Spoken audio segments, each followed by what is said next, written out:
To those viewers that are online with our live streaming today as well. So welcome to our General Council meeting, Wednesday the 28th of May 2025, and we're having our meeting today in beautiful sunny Springsure. So welcome everyone. So just to record who's present. Everyone's present. Any apologies? None. Thank you, Marnie. And any councillors, any leaves of absence? No? Well, good. Thank you very, very much. So we'll move to our acknowledgement of country. So we wish to acknowledge the traditional custodians of the land on which we work and live and recognise their continuing connection to land, water and community. We pay our respects to all elders, past and present. Thank you. Now we have Reverend Judy Edgar here today for our opening prayer. So welcome, Reverend, and we'll hand over to you. Thank you. Thank you and good morning, everyone. I'd like to start with just a little story before I get into the prayer. We've just come back from our granddaughter's wedding, and on the way, for once I wasn't driving, I was sitting in the passenger seat, and the mind just goes off everywhere, as it does when you don't have to concentrate. And suddenly into my head popped this thought about the Exodus, when Moses led the Israelites out of Egypt. I'm assuming you are au fait with the story, but along the way, Moses' father-in-law came to Moses and basically told him he couldn't keep doing everything himself. He needed to delegate some responsibilities. And Moses, to his credit, listened. So he selected capable men and appointed them as leaders of the people over thousands or hundreds or whatever they were divided into. And from there I went ding ding, made a quantum leap. First Shire councils maybe.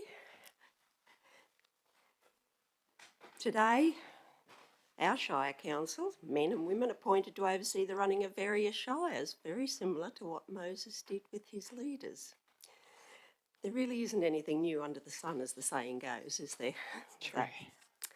That was just my little by my brainwave of connections. Let us pray. Heavenly Father, look lovingly on this group gathered here. During this meeting, as they discuss and deliberate on issues of importance to the residents of all the towns that make up the Central Highlands Regional Council, help them to be guided by your Spirit. May they be wise in their discernment, balanced in their judgment, fair in their decisions, and visionary in their planning. Though they may at times have differing views, may they listen to one another and be guided by common goals. And may they always be mindful in their words and actions of what is best for all who live and work in these communities. We ask this through Jesus Christ our Lord, who taught us all to pray together. Our Father, who art in heaven, hallowed be thy name. Thy kingdom come, thy will be done on earth as it is in heaven. Give us this day our daily bread, and forgive us our trespasses, as we forgive those who trespass against us. Lead us not into temptation, but deliver us from evil. For the kingdom, the power and the glory, forever and ever. Amen. Thank you. Well, thank you very much, Reverend. Thank you very much for that beautiful blessing over us. And you are quite right saying that there's nothing new under the sun, and especially like I mentioned before, here in sunny Springsure. So thank you for joining us, and all the best for you today and over the coming weeks, especially with all the activities in the community and show coming up. So tomorrow. Yes. Thank you. Thank you, Reverend.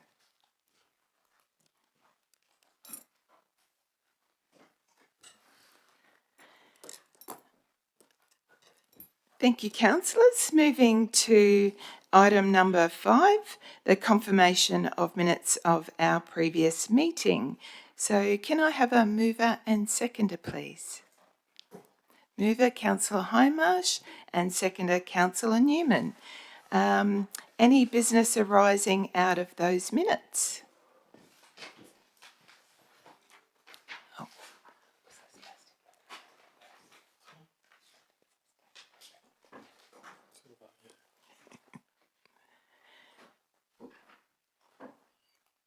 Very good. Just to everyone in favour of the minutes, there's nothing coming out of it. So all those in favour? Thank you very much. Motion carried or minutes accepted. So a review of the outstanding meeting actions are there.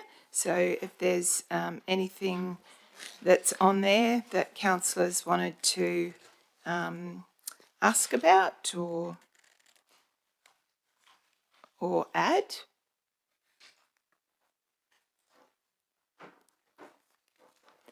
I've just got one request, if that's okay. It was back in, I think, October or September. I think it was Spring Shore, actually, that we adopted the Central Highlands Community Engagement Strategy. And I was just wondering if it's possible to have an update brought to one of our meetings of where we're up to. We usually have updates on some of our strategies, so I don't know if that's possible, but...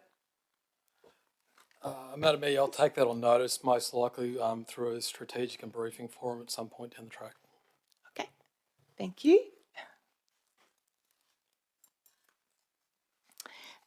Deputations. We have any deputations, Mr. CEO? Nil.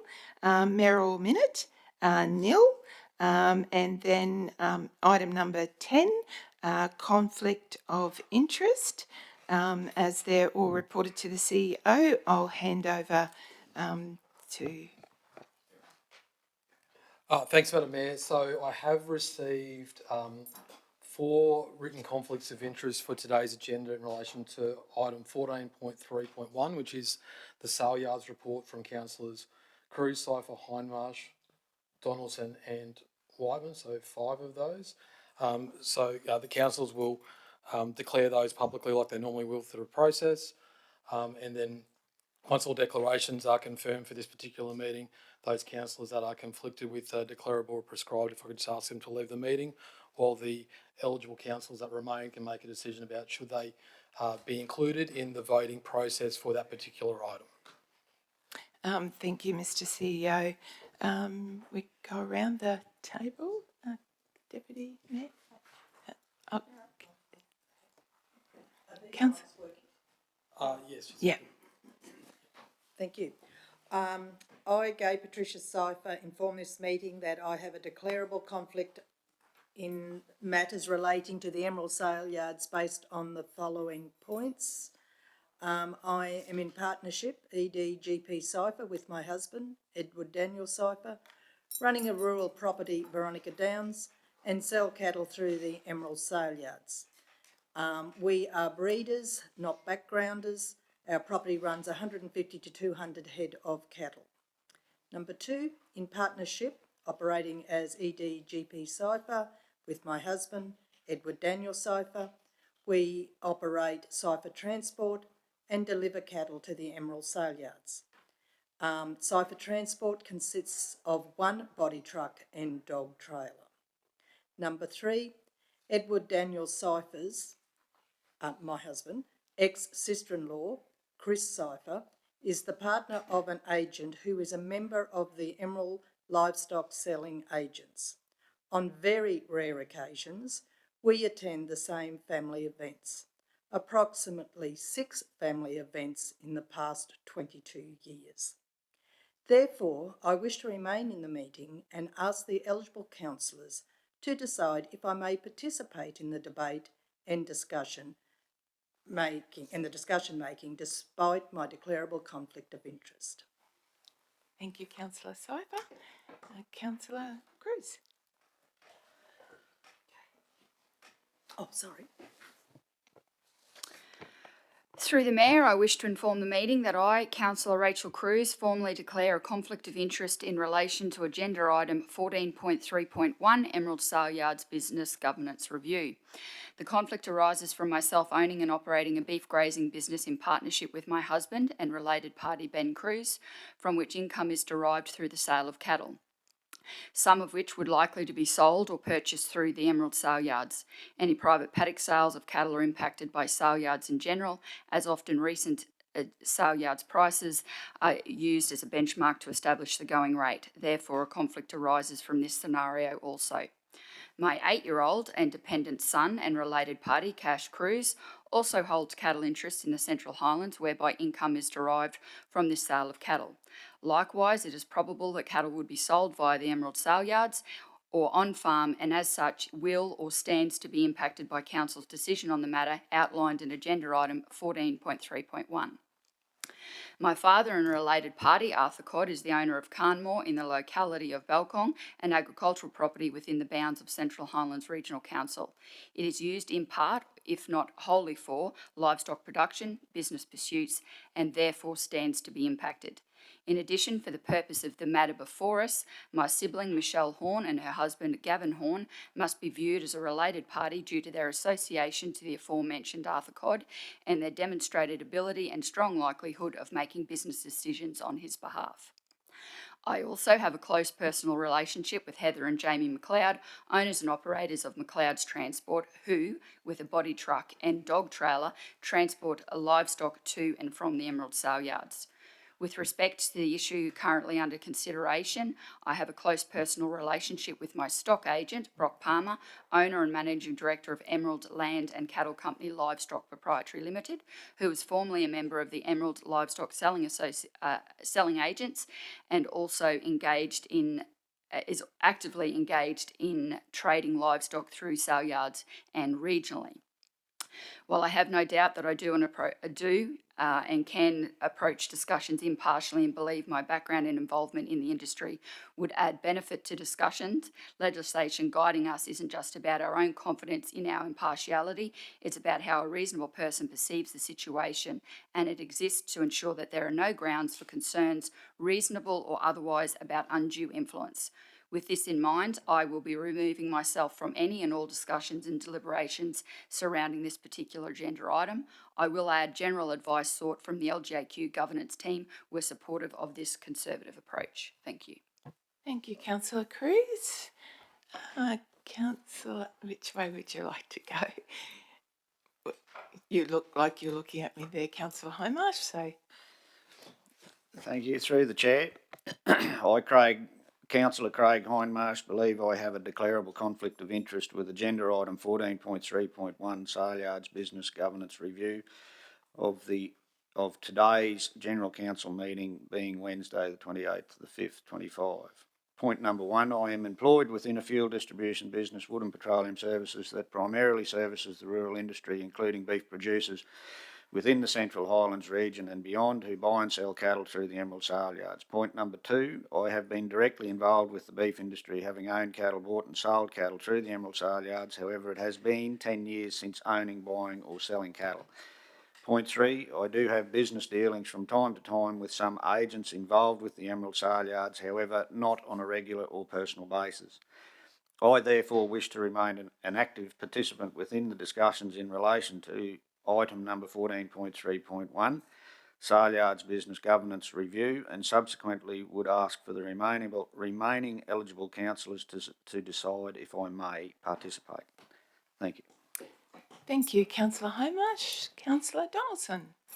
I, Councillor Robert Donaldson, have declarable conflict of interest in item 14.3.1, Emerald Sale Yards Business Governance Review.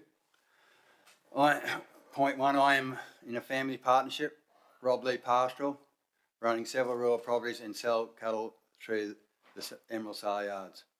Two, I have a close relationship with a member of the Emerald Livestock Selling Agents and on occasion do attend the same family events. Therefore, I wish to remain in the meeting and ask the eligible councillors to decide if I may participate in the debate and decision making despite my declarable conflict of interest. Thank you. Councillor Whiteman.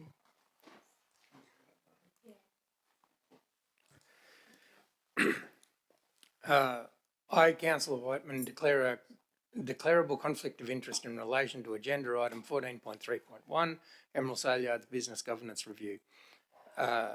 This declarable conflict of interest arises from being a trustee and beneficiary of Thud Testamentary Trust, which has agricultural land holdings, in partnership in Sunlight Grazing, which is an agricultural business, owning and occupying a property which is used for rural purposes, owning over $5,000 in livestock assets, and being a member of AgForce.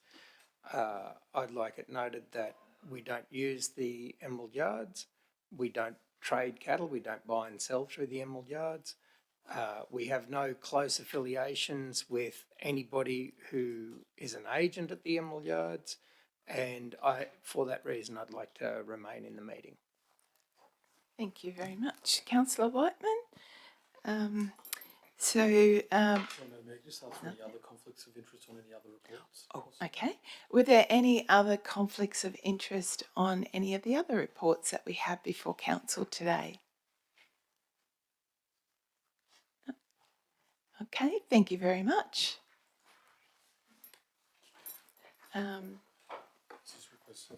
Yeah, so can I request now that the councillors who have declared their conflict of interest please move into next room while we have our discussions.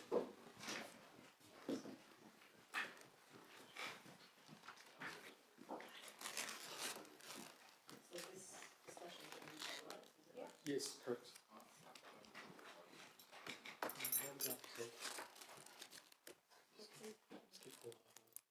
Very good.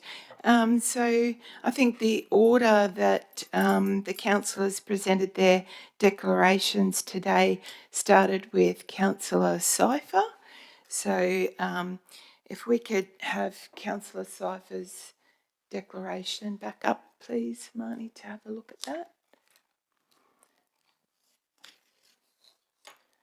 So as we have been advised, and I think it might have been Councillor Cypher or Councillor Cruz that basically said that the test for us with working out if our councillors remain in the room is that there's a real and sensible possibility that the fair-minded observer might believe that Councillor Cypher's decision-making in relation to the matter on our agenda today, 14.3.1, might be influenced by her personal interests. So I was just going to hand over to the councillors if you would like to comment on whether you believe that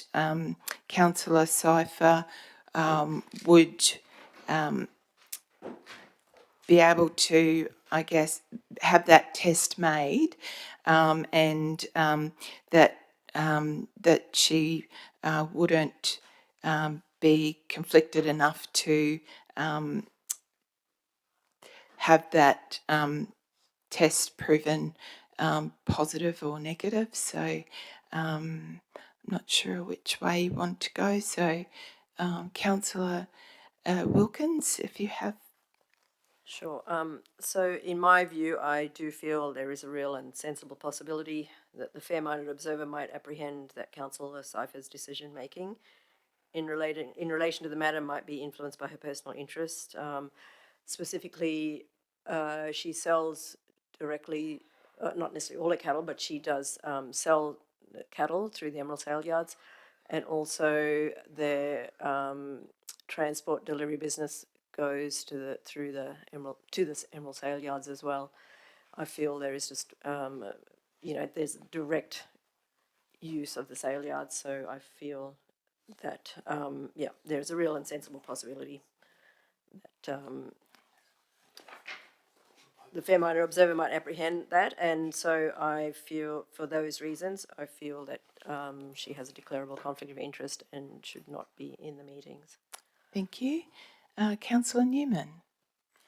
Through the chair, in regard to Councillor Cypher, I do feel that she has direct contact with the Emerald Sale Yards, so it would be in her.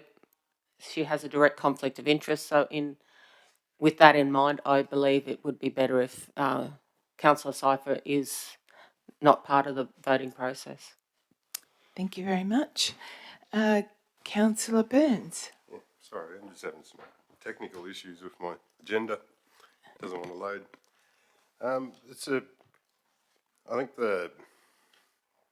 We're just talking about Councillor Cypher now. Yes, yeah. She does directly use amenities. I think this one's a tricky one because it is like it's a community resource, like it's something people go to sell cattle. It's not, she's not directly, she's not benefiting from the actual business of the sale yard. She's benefiting from the sale of her cattle, not there's a fine line there, but I think she is pretty close to this one. I'm not sure about, I'll discuss the others later, but yeah, I think she's, there's definitely a perceived conflict there, if not direct conflict. So that's how I feel. Thank you. I guess the question then is whether you believe that Councillor Cypher should stay or not remain, or stay with conditions. And I think I'm hearing the majority saying that it would, to pass that reasonable and sensible possibility that fair-minded observer might believe that the councillor's decision-making in relation to the matter might be influenced by her personal interest. I believe that the majority here are saying that it's for Councillor Cypher not to stay for vote, but be present and not to stay for the voting. So can I? So you need a mover and a seconder. Yep. So, just to clarify, so you're saying she'll stay in the meeting but not vote, No. or not in the meeting at all? When the item comes that up, she yeah. would remove herself Yep. from the meeting. Yes, thanks, Councillor Wilkins. Sorry, I didn't make myself clear. I just need a mover and seconder, please. So she's not participating? Not participating, yep. Sorry, I've just got to I'll move. everybody, so. I'll keep notes anyway. Mover, Councillor Newman, and seconder, Councillor Wilkins. All in favour? So, Councillor Cruz was the second. Oh, sorry. Just So,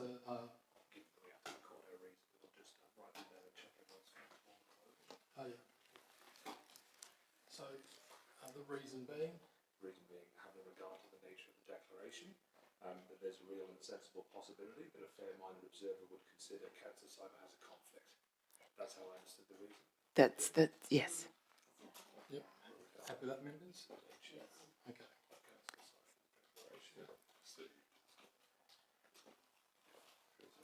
Yeah. Did you want to change that to perceived? Are we allowed to change that to perceived? Real, yeah.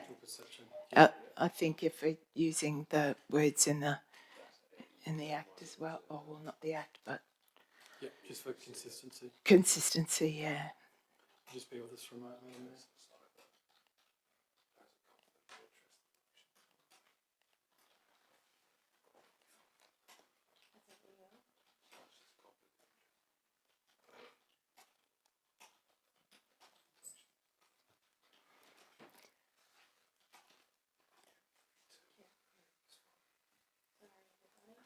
that's very sensible.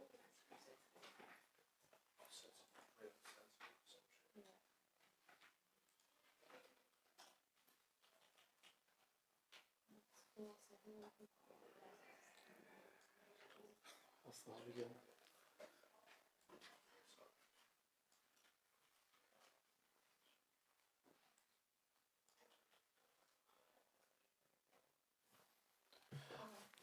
Through you, Madam Mayor, just for the gallery, we're having some technical issues, so just please bear with us. Yeah, thank you.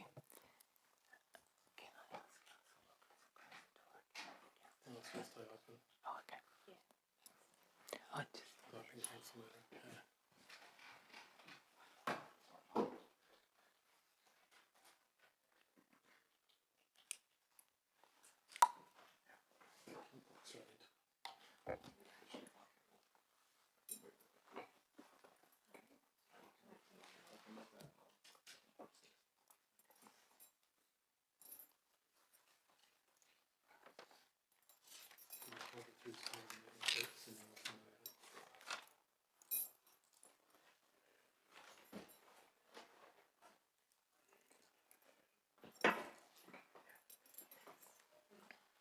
Continue. Okay. The next councillor to declare their conflict of interest was Deputy Mayor Councillor Rachel Cruz, and Councillor Cruz said that she would be with staying out of the room, so she's made that decision. So moving on to Councillor Hindmarsh. So again, putting it to the councillors, is there a real and sensible possibility for the fair-minded observer might believe that Councillor Hindmarsh's decision-making in relation to the matter might be influenced by his personal interest? And I'll just hand over to councillors. Councillor Newman.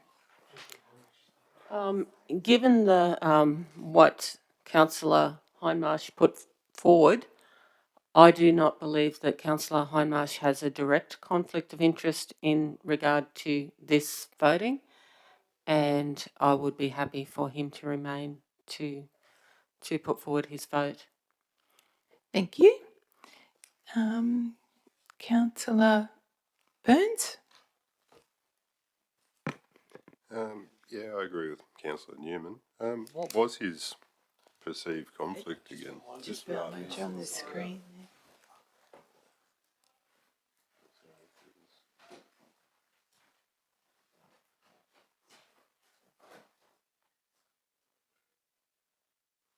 Oh, okay.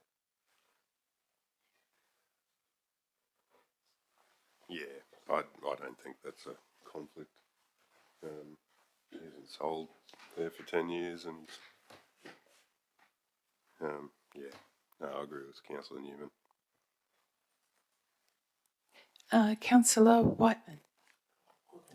Sorry, Wilkins. Sorry. That's all right, we often get Yeah, confused. hold on. What W's? Yes, I agree. I feel there's no, it's like the contact with the Emerald Sale Yards is in the passing. There's no real direct use or benefit from his declarations there. So I believe that he should be allowed in making decisions. Good. Thank you very much. The majority of councillors have agreed that Councillor Hindmarsh can stay for the discussions on item 14.3.1. So I'm not sure what wording you actually wanted there. So stay in the room and participate in discussions and vote. Yep, let's get some words up, Madam Mayor. Mm-hmm.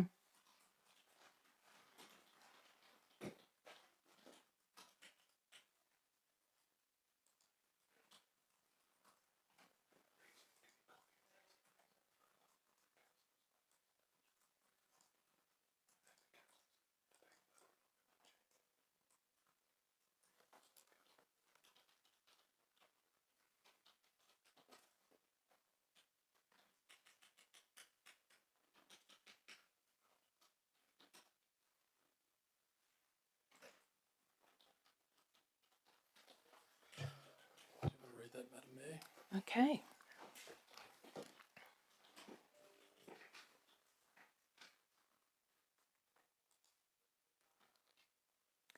They haven't finished typing up. So the rest of that would have been Councillor Hindmarsh's decision-making in relation to the matter would not be influenced by his personal interests. Thank you. Oh, sorry. It's just. Lost on our screen.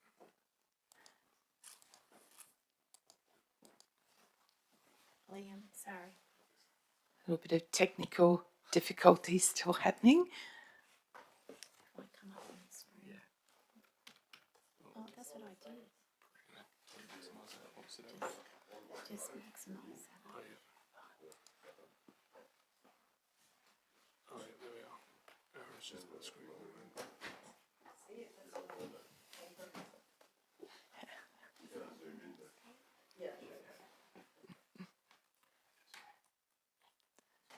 Just on the screen for you to see. Oh, thank you very much. We'll move or read out the recommendation first. Yep, okay. Okay, thank you. Having regard to the nature of Councillor Hindmarsh's declaration, there is not a real and sensible perception that a fair-minded observer would consider that Councillor Hindmarsh has a conflict of interest in relation to this matter. So can I have a mover? Councillor Newman, seconder. Councillor Burns, all in favour? Carried. Thank you very much. So next councillor in order of declaring their conflicts was Councillor Robert Donaldson. So again, the test is that is there a real and sensible possibility that the fair-minded observer might believe Councillor Donaldson's decision-making in relation to the matter might be influenced by his personal interest. So can I hand over to councillors for their comments? Councillor Wilkins. Yes, I feel here that Councillor Donaldson does use the Emerald Sale Yards directly. It does sell livestock there, and he's also a close personal, has a close personal relationship with a member of the selling agents. So I feel that there is a, perceived conflict of interest, and that there is a real and sensible possibility that the fair-minded observer, might see that as a conflict of interest. Thank you very much. Councillor Newman. In regard to Councillor Donaldson, I believe that there is that direct association with the Emerald Sale Yards, and it would be in his best interest with that direct conflict of interest not to be involved in the voting process. Thank you. Thank you. Councillor Burns. Yeah, I agree with the other councillors in this. I think he's definitely perceivable anyway that there's a conflict there. It's a shame because the people who know the sale yards best are the ones who got these conflicts, and it's not. But no, I agree with the other councillors. Thank you very much. So that's the majority of councillors agree that Councillor Donaldson. So I'm just waiting for the words. You're right.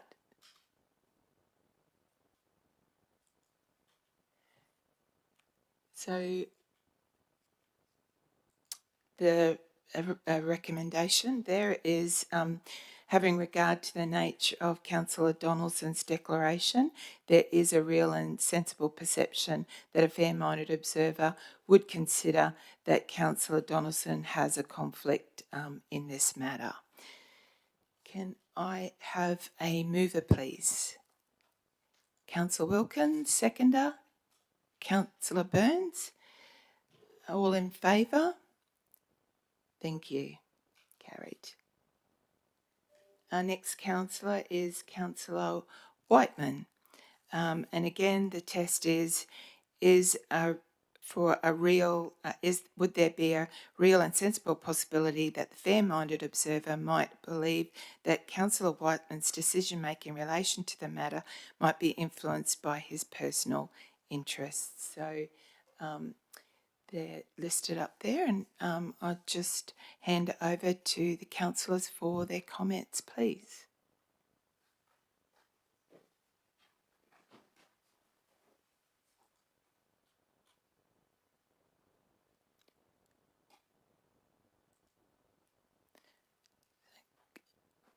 Councillor Burns, did you want to? Councillor Burns. Yeah, I think the test has been so far whether they use the sale yards quite regularly, and Councillor Whiteman seems to go through other business. I think he direct sells or something, but yeah, I don't see a conflict there. Just about every farm is in ag force, so it's not really, ag force doesn't matter too much. Thank you. Thank you. Councillor Newman. Through the chair, in this case, I don't believe that Councillor Whiteman has a direct association with the Emerald Shale Yards, and in that regard, I don't think that he has a conflict of interest in regard to voting for this item. Thank you very much. Councillor Wilkins. Yes, I don't have anything further to add. I totally agree with the two councillors. I don't think that Councillor Whiteman has a conflict of interest in this regard. Good, thank you. As a majority of councillors have agreed that Councillor Whiteman wouldn't have a conflict, I'll just make sure that we're reading the resolution. So the resolution would be, having regard to the nature of Councillor Whiteman's declaration, there is not a real and sensible perception that a fair-minded observer would consider that Councillor Whiteman has a conflict of interest in relation to this matter. Can I have a mover, please? Councillor Wilkins, seconder Councillor Burns.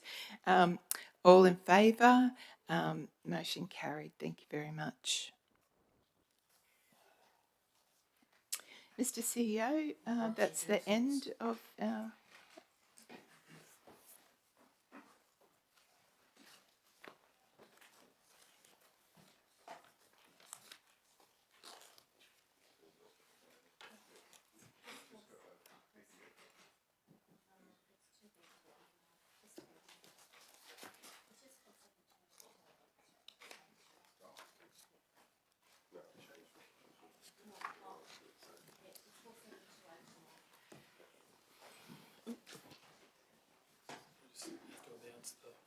Yes, so what do I say?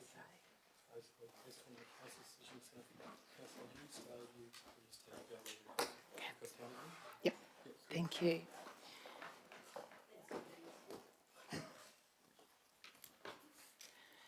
Okay, thank you very much, councillors.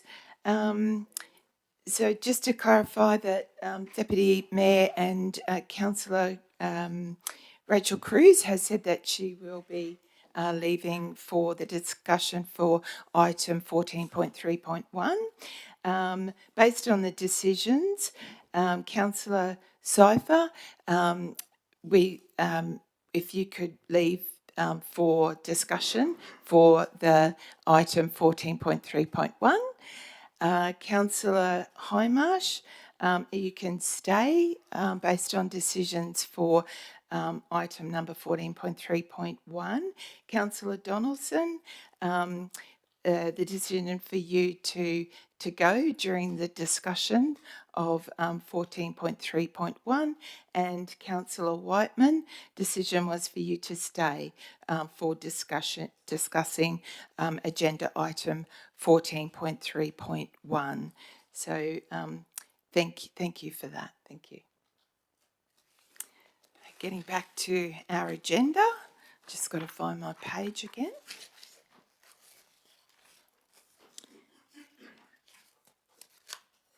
So So, moving on to petitions. Mr. CEO, are there any petitions today? No petitions received, Madam Mayor. Thank you. Item number 12, decision action reports. So we're handing over now to for item 12.1 in the Chief Financial Officer. So 12.1.1 Monthly Finance Report, April 2025. Can I have a mover, please? Councillor Burns, seconder, Councillor Donaldson, you were, sorry. Thank you very much. And handing, did To the officer, please, Madam officer, thank you. Thank you. Thank you, Madam Mayor. Good morning, councillors, through the chair. Councillors, I'll take this report as read, but I wish to highlight the following key points for the finance report. Operating revenue is in line with year-to-date budget expectations with only a minor variance. Operating expenditure are currently under budget by $8.6 million.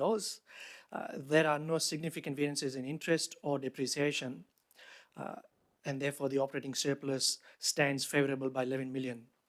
This is primarily due to underspending in employee costs and materials and services. Council is on track and meeting the target benchmark for financial sustainability. The only exception there, councillors, is the asset sustainability ratio for this financial year is forecasted not to hit 80%, which is discussed in Budget Review 3, the next report as well.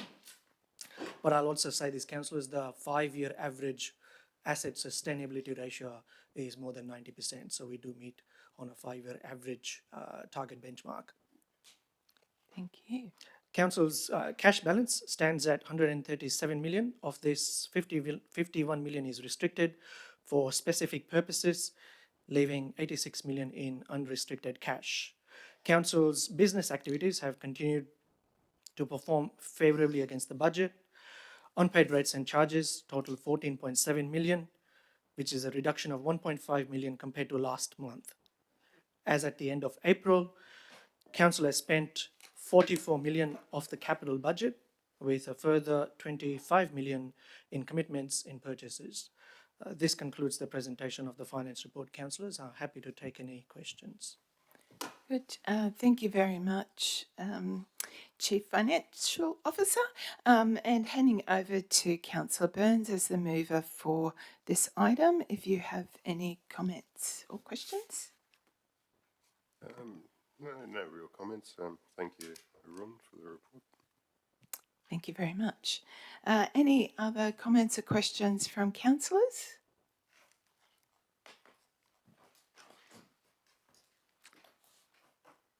No.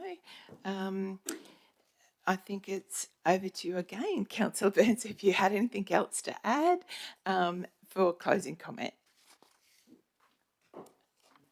No, my closing is the same as my opening. Thank you very much. Again,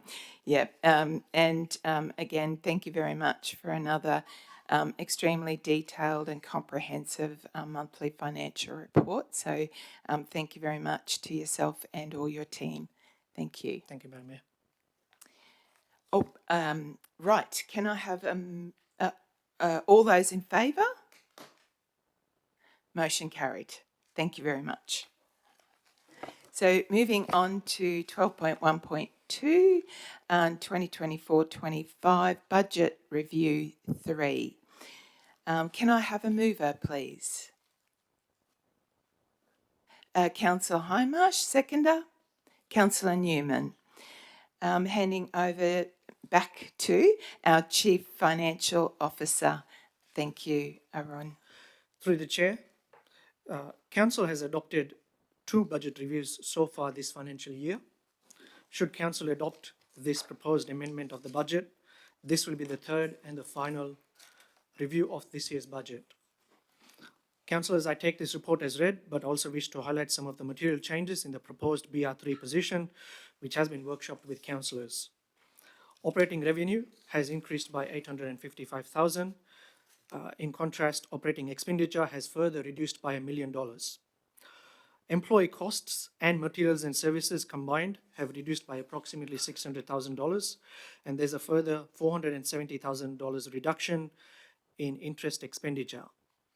This is reflective of the early repayment of the high-interest loan Council has been making this financial year. These changes combined have resulted in an improved operating surplus of $13.5 million, which is an increase of nearly $2 million compared to Budget Review 2.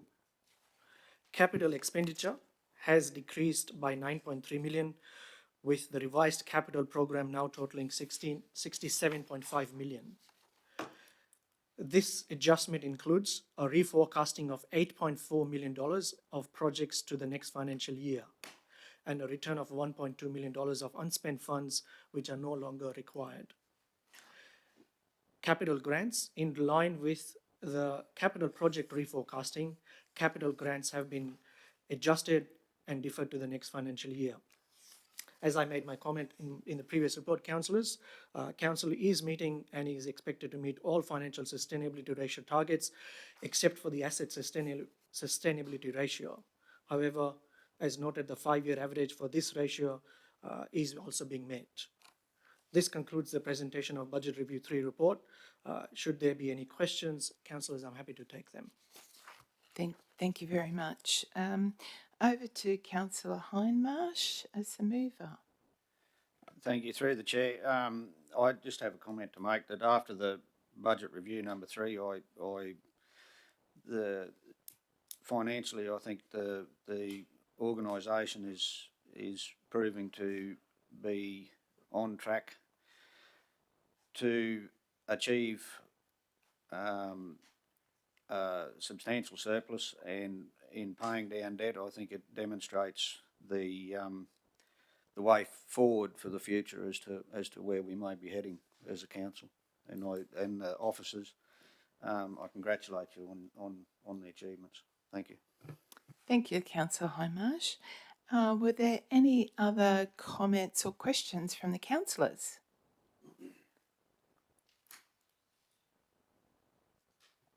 Councillor Newman.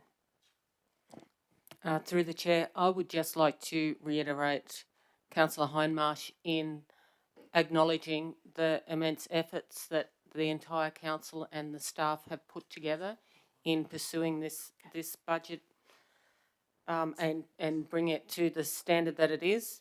It is pleasing to see so much debt being repaid and so many more efficiencies.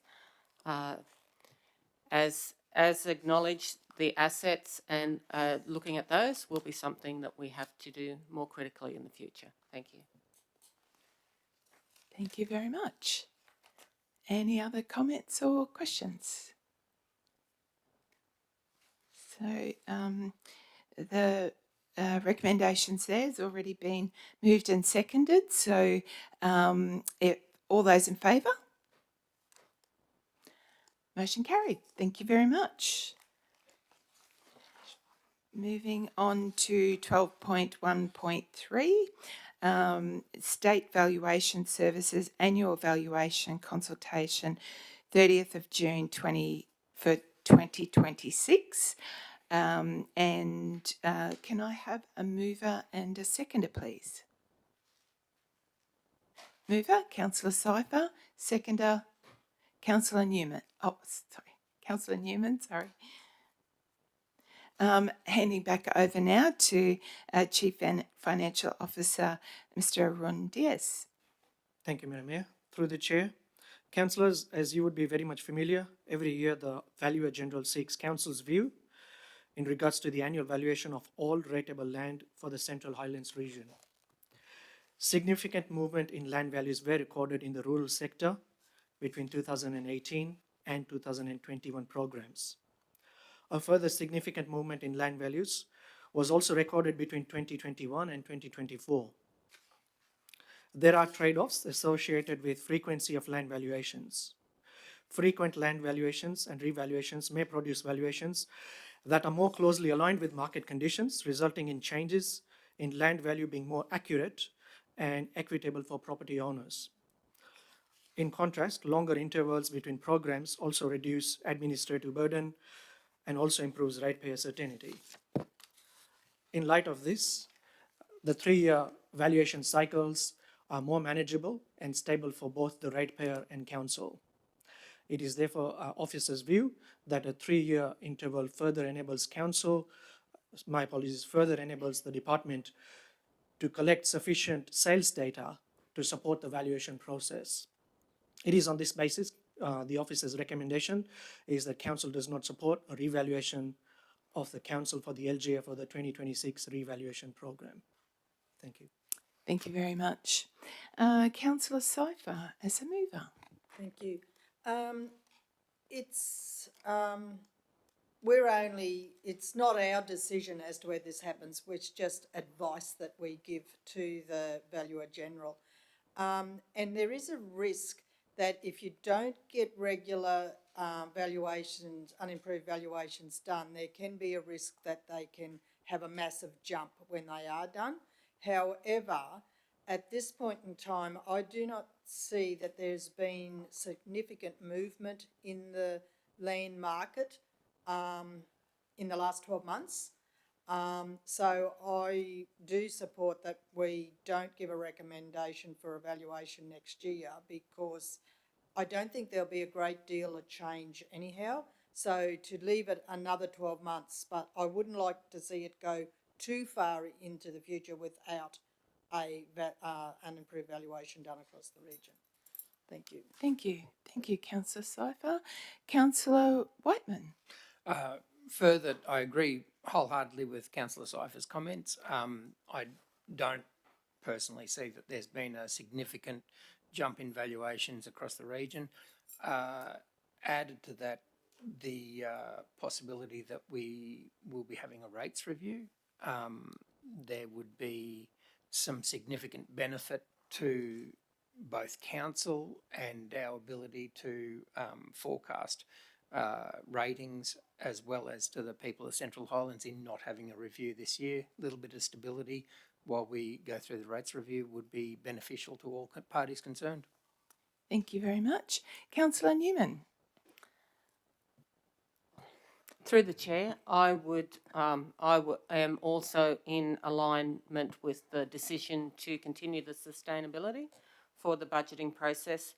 I think it's prudent to stay in a 3-year cycle, because it doesn't create so many spikes in the market, and it provides some grounding for decision making in the rates process. Thank you. Thank you very much. Councillor Cruz. Through the chair, I guess going to echo what everyone else says in that there's the pros and cons of each. But I guess it's mindful that if we did have a rates review that came, that the valuation department did decide to go ahead with, it wouldn't come into effect until the 1st of July 2026, with an effective date. So that should be mindful. It won't actually affect this upcoming financial year. Good point. Thank you. Very good. Any other comments or questions? Thank you very much. Well, we have a mover and a seconder. So for the recommendation, so all those in favour? Motion carried. Thank you.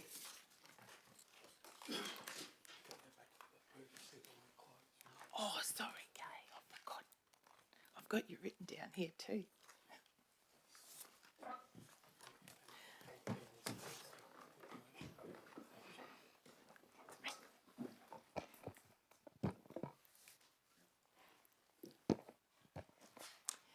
Thank you very much. So moving on to the Department of Communities, section 12.2, and the item is 12.2.1, draft biosecurity plan 2025-28. Can I have a mover, please? Councillor Donaldson, seconder. Councillor Burns, and over to the Acting General Manager, Jason Houlihan, for Department of Communities. Thank you, Madam Mayor. Good morning, councillors. This report submits the draft Biosecurity Plan 2025 to 2028 for council's approval to progress to public consultation. I'll hand over to the Acting Manager, Planning and Land Management, Brendan Standen, to run through the high points of the report. Good morning, Madam Mayor and councillors.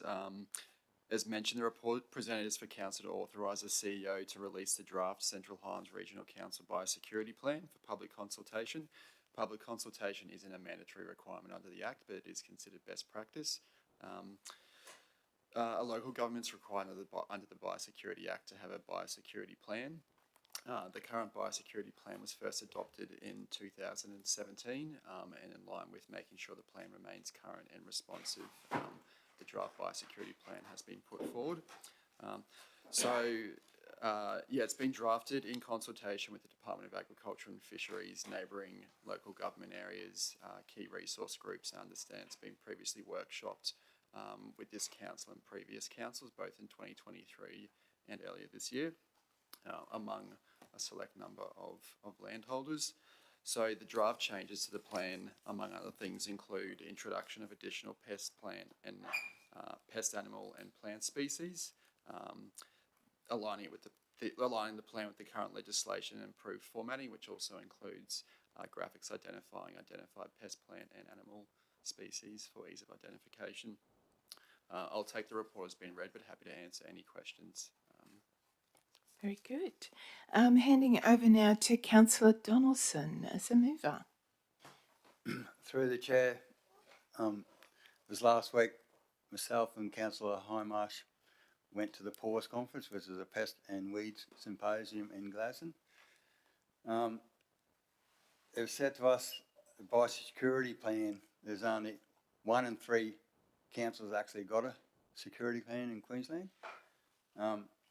Myself, I think it's very important to have a security plan, as it gives you a direction, and we have got the ability to always update the plan as things change in the future.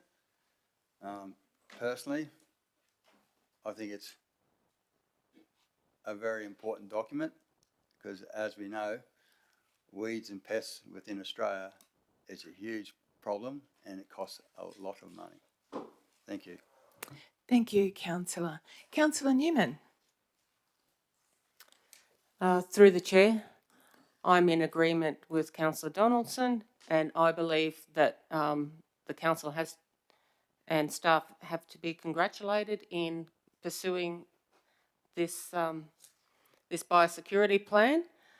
I'm glad that it's out for community consultation. I know that our agricultural sector is our second most pivotal economic factor in the region, and I think that the biosecurity plan should be in place and enacted on right throughout the region.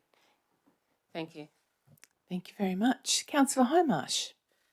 Thank you, through the chair. So the biosecurity plan is a vitally important document outlining target species of flora and fauna that need to be highlighted within the Central Highlands region for the purpose of public awareness and understanding. This document is a vital tool in the potential uncovering and control of all forms of infestations, enhancing the potential to protect our region's vast rural enterprises and environment as a whole. Thank you. Thank you very much. Councillor Newman, are you finished? Councillor Cypher. Thank you. Yes, it's very important to have a plan, but it's more important to actually have the funds to implement the plan. So I'd just like to say that I hope moving forward into the future that we do actually fund the eradication of weeds, feral animals, more sufficiently than what we have done in the past and the present. In community consultation, I know that the rural sector are keen to see this document and to provide feedback into the document. There has always been a lot of discussion, particularly down in the Arcadia Valley, about management of weeds. So it's critical that we actually take this document out into the community, sit with the communities and actually ask for feedback into it. I would hope that it doesn't just go on have your say and that's it. I think it's critically important that we actually take it out and work with the rural sector at our key locations where we know this is very topical. Thank you. Thank you. Thank you.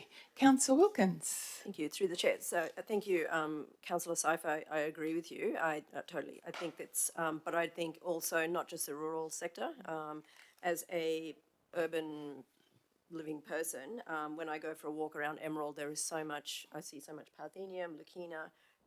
That's how you say it, isn't it? And just in people's yards and stuff like that, or just where I'm walking, and I personally would love to be a part of a group, community group that, is proactive in trying to eradicate the weeds that we can eradicate or do something about as a urban person. Also, as a veterinarian, having studied, the plant toxicities and things like that, I recognise how a lot of these plants affect the ag sector, but also how they affect the diversity of your animals and plants in the region. So, as far as community engagement, I can see that you provide workshops and things like that, but how is there any way that there could be a community group that can go forward and actually do something? And I'm happy to go out and weed, frankly, is what I'm trying to say. That's one question. Yeah, thanks, Councillor, and thank you to Councillor Seifer as well on a similar question. So page 80 of the agenda outlines our intended consultation process. We have advertising in papers, our website and Facebook, consultation with rural services groups, obviously on our Council Have Your Say platform, discussion at weed and pest animal workshops around the region. Where possible, they'll align with CRGs and other consultation sessions. Gathering data from our customer requests, engagement with landowners and state agencies and other councils, using the CHRC network, and happy to take any other suggestions from this meeting, as mentioned previously by councillors, to make sure that this is distributed as far and wide over that 21-day period. Good. Sorry, so just moving on from that. So, if council can organise a plant a tree day, perhaps, we can have a weed day, but, something moving forward, just something proactive that as said, a suburban person can actually do something about. Also, as far as identifying the weeds, is this what you're going to be using to identify them? As in how, as a layperson, how do I, there's several cacti here that all look very similar in the images. So how do I go about? Yeah, through the chair. The purpose of I guess those images have been included from the current one, so it is, I guess, an improvement in terms of helping people identify weeds. I'm sure there is instances where some of them look quite similar to people, lay people, like you said, and in those scenarios, I guess council would encourage those people to contact council and seek further assistance with identifying those weeds. But I would say it is an improvement on the current biosecurity plan that council has in place. Okay, because like that, I know what Parthenium weed looks like, but that's, so pixelated. And is it just the printing in this that it's come out that way, or is it a better image? Through the chair, look, there may be scope to improve the image so it's not so pixelated, and that's something we can take on board during the consultation period. Sure, and also with the trees, if you have the whole tree, but also Just the leaf, just sorry, as a Councillor. suggestion. Thank you very much. And there, I think that you'll find going forward, this is the plan, and then there'll be actions out of it, and then. About the formatting, etc., we might be able to talk to the officers, but thank you. Councillor Cruz. Through the chair, I was just going to say under the Act that everyone really has a general biosecurity obligation, so this is a step forward to making sure that council, we're ensuring that we're adhering to ours, and I guess the importance of it is moving forward is the potential action plans that can fall from it, because they're the important things to making sure that we've got the ability to effectively deliver on their plan itself. Thank you. Good, thank you. And just picking up what Councillor Donaldson was saying, that not all councils have these plans. So thank you for ensuring that our council is proactive and doing this even before we're potentially legislated to do so in the future. So that's really good. And thank you very much, councillors. Any other questions or comments? And handing back over to Councillor Donaldson to close. I think us councillors have covered all the bases that I was thinking about. Thank you. Very good. Thank you very much. So we have a mover and a seconder. So all those in favour? Motion carried. Thank you very much.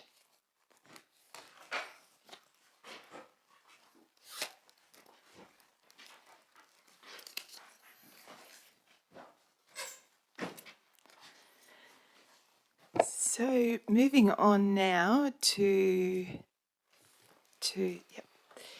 moving on now to item 12.2.2, economic stimulus application, ESP 2025 R302 for Gamsmith Investments Proprietary Limited. Can I have a mover, please? Councillor Hindmarsh, and seconder? Councillor Wilkins. So handing over now to the Acting General Manager, Department of Communities, Mr. Jason Houlihan. Thank you, Madam Mayor. This report seeks council support for an approval of an application under the Economic Stimulus Policy lodged by Gas Smith Investments Proprietary Limited at 33 Ballard Street, Emerald, described as Lot 10, SP 252466. I'll hand over to our strategic planner, Sarah Ronfeld, to run through the report. Thank you. Good morning, everyone. This is the third application assessed under Stream 4 of the incentive for program attached to the economic stimulus policy. It relates to a development permit granted to Gas Smith Investments for a low-impact industry and advertising device at 33 Ballard Street, Emerald. The applicant owns and operates Budget Steel in 3 locations, Gympie, Emerald and Warwick. Their main client base is the farmers in the rural sector, and the services include cutting, processing and welding of steel, stainless steel and aluminium products. The Emerald branch will be relocating to new premises on Ballard Street. The development approval is over vacant land in a corner allotment and details new building works that include a large storage workshop, shed and an admin building. A double-sided billboard facing north-south will be placed on the rear boundary. A building certifier has been engaged and the applicant intends to complete construction by the end of this year. The applicant has requested to be considered under Stream 4 of the policy, which allows for a full refund of assessment fees and a 50% rebate on levied infrastructure charges, which comes under the second threshold cap of $25,000. They have confirmed that the construction will exceed $250,000 and can be completed within 3 years. No unlawful activity is occurring on the site. The recommendation requests that the total amount of $25,805.50 is taken from the economic stimulus budget. This is made up of the assessment fee, infrastructure charges and the cost of a development compliance certificate. I'm happy to take any questions about this application. Thank you very much. And over to Councillor Hindmarsh as the mover. Thank you. Through the chair, as per previous comments I have made with other applications similar to this, the council's economic stimulus policy and accompanying budget is in place to aid and promote business growth within the Central Highlands region. I support this application and encourage others to apply.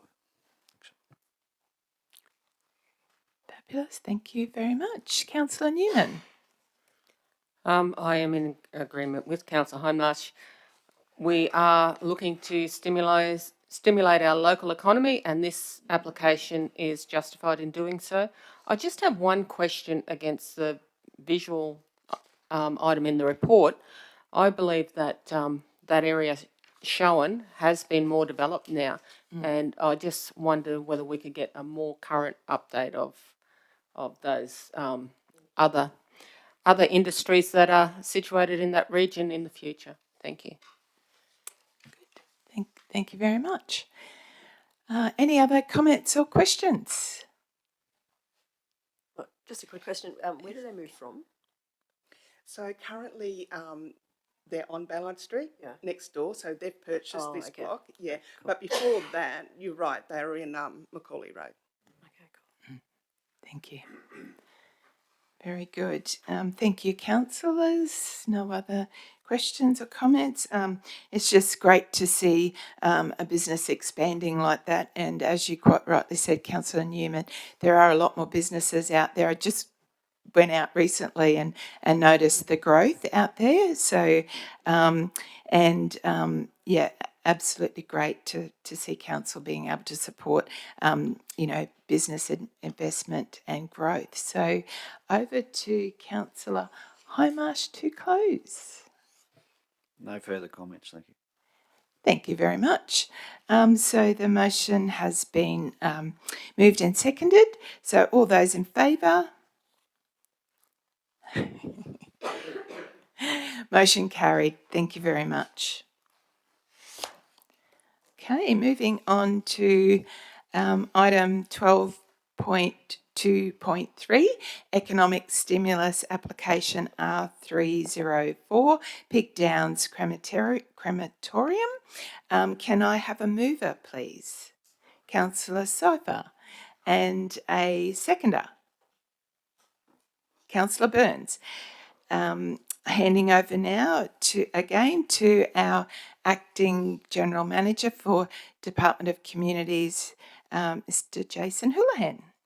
Thank you, Madam Mayor, and through the Chair. This report is similar to the last one in that the applicant seeks support for the approval of an application under the Economic Stimulus Policy lodged by Peak Downs Crematorium on lot 32 Conran Street, Capella, described as lot 13 and 14 on C2555. I'll hand over to our strategic planner, Sarah, again to run through the report. Thank you. This is the fourth application assessed under Stream 4 of the incentive program. It relates to a development permit granted to the Tasker Family Trust for a crematorium and funeral parlour at 32 Conran Street, Capella. Both these land uses are impact accessible under the planning scheme. Neither received any submissions during the required notification period. Peak Downs Crematorium is a new business locating into the Central Highlands. The funeral parlour will operate from the building formerly owned by the Anglican Church. It will be reconfigured internally to offer funeral services with the vestry converted to a reception area. The crematorium will be housed in a new building on the same land, surrounded by landscape and timber fencing to screen it from the street and neighbouring properties. The process is described as aquamation, which is using a liquid solution to create ashes rather than a heat-based method. The applicant has requested to be considered under Stream 4 of the policy, which allows for a full refund of assessment fees and 50% rebate on the levied infrastructure charges, which comes under the first threshold cap of $15,000. The applicant has confirmed that the construction will exceed $250,000 and can be completed within 3 years. No unlawful activity is occurring on the site. The recommendation requests that a total amount of $8,838.50 is taken from the economic stimulus budget. This is made up of the assessment fees, infrastructure charges, and the cost of a development compliance certificate. I'm happy to take any questions regarding this application. Good, thank you very much. Handing over to Councillor Cypher as a mover. Thank you. I've been dying to support this. I think pardon the pun.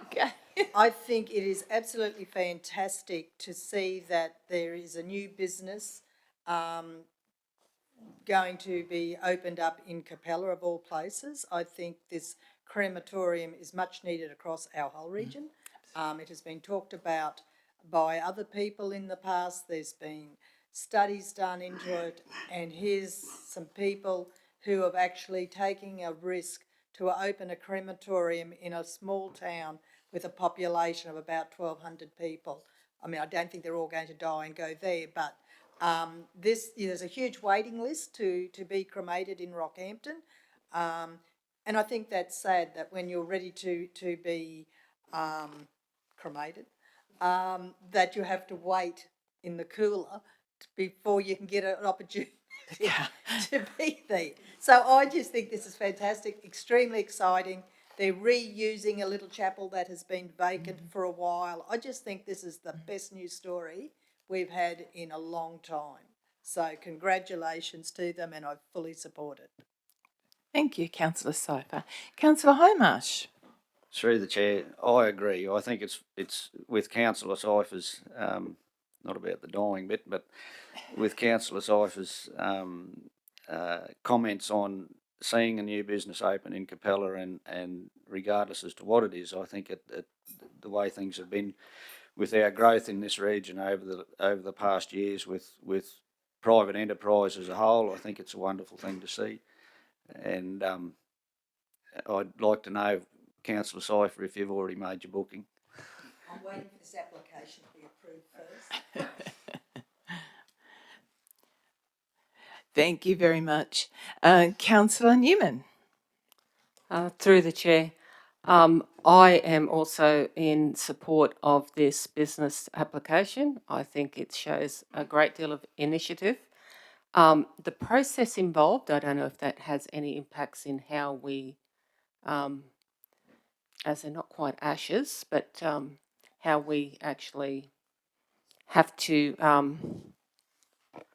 yeah, that's just a question. Yeah. If I can, through the chair. Remembering, just if I can bring back to the point of this report is for the economic stimulus policy, not the development application itself. Okay, that's fine.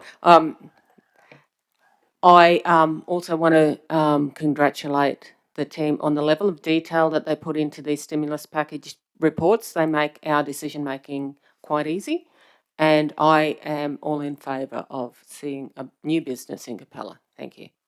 Awesome. Thank you very much.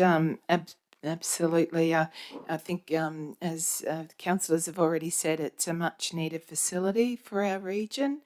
And I was thrilled to see that the existing church was being utilised as well. So if we've got no further comments or questions, I'm handing over to Councillor Sypher to close.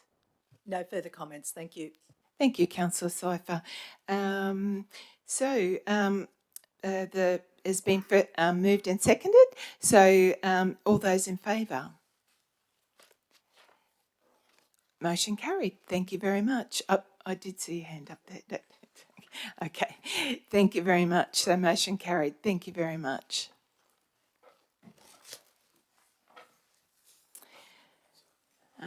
Moving on now to item 12.2.4, which is Community Grants Program, Round 1, Additional Application 2025, and handing over again to Acting General Manager, Department of Communities, Mr. Jason Houlihan. Thank you, Madam Mayor. Through the chair, the Communities Grants Program provides opportunity for community groups and organisations to seek grants to support their local projects. Council has two grant program offers under this program, being Community Assistance Grant up to $5,000 and the Community Improvement Grant up to $20,000. The Community Grants Assessment Panel met on the 4th of April 2025 to assess Round 1 2025 applications. With 20 applications were assessed, and the panel's recommendation was endorsed by Council at the general meeting on the 30th of April 2025. Within this report, 18 of the 20 were considered eligible and proceeded to be through the process. While preparing the grant paperwork to advise the applicants of their outcome, officers identified that an application was missed due to an administrative error. This application was lodged on time to be eligible for round one, and considering the assessment was eligible under the assessment by the panel. To address this missed application for round 1 2025, the Community Grants Assessment Panel met for a second time on the 13th of May 2025. At this meeting, they assessed the previously missed round 1 application, which was from Showtime Boxing Incorporated. The application was assessed against the community grant selection criteria for the sports and recreation category. The applicant's score resulted in it being high enough to be amongst those that were previously successful in the previous council report and were assessed as part of that previous resolution. Therefore, the assessment panel recommendation is for it to be a successful and fully funded. The allocated budget for the community grants program for this financial year is $330,000, shared between the three categories. This financial year, Council has endorsed 2 rounds, being so round 2 of 2024 to $124,559, and the previous round 1 of 2025, which was $201,741.21, leaving a total budget, allocated budget for the program of $3,699.79. This application seeks $4,797, resulting in a shortfall in the budgeted amount for the program of $1,097.21. It is recommended that that shortfall can be transferred from within the Sports and Recreation Team operational budget within the approval of the General Manager. Happy to take any questions on the report, but as mentioned in the report, the officer's recommendation is that the report, the recommendation is that council approves the grant funding of $4,797 under the round 1, 2025 to Showtime Boxing for the equipment as mentioned in the resolution. Very good. Thank you very much. And I've got to get a mover and a seconder before we went into that discussion. So thank you. Can I have a mover and seconder? Mover, Councillor Newman, seconder, Councillor Hindmarsh. Now we can open the floor to mover, Councillor Newman. I'll reserve my speaking until the end. Thank you. Thank you.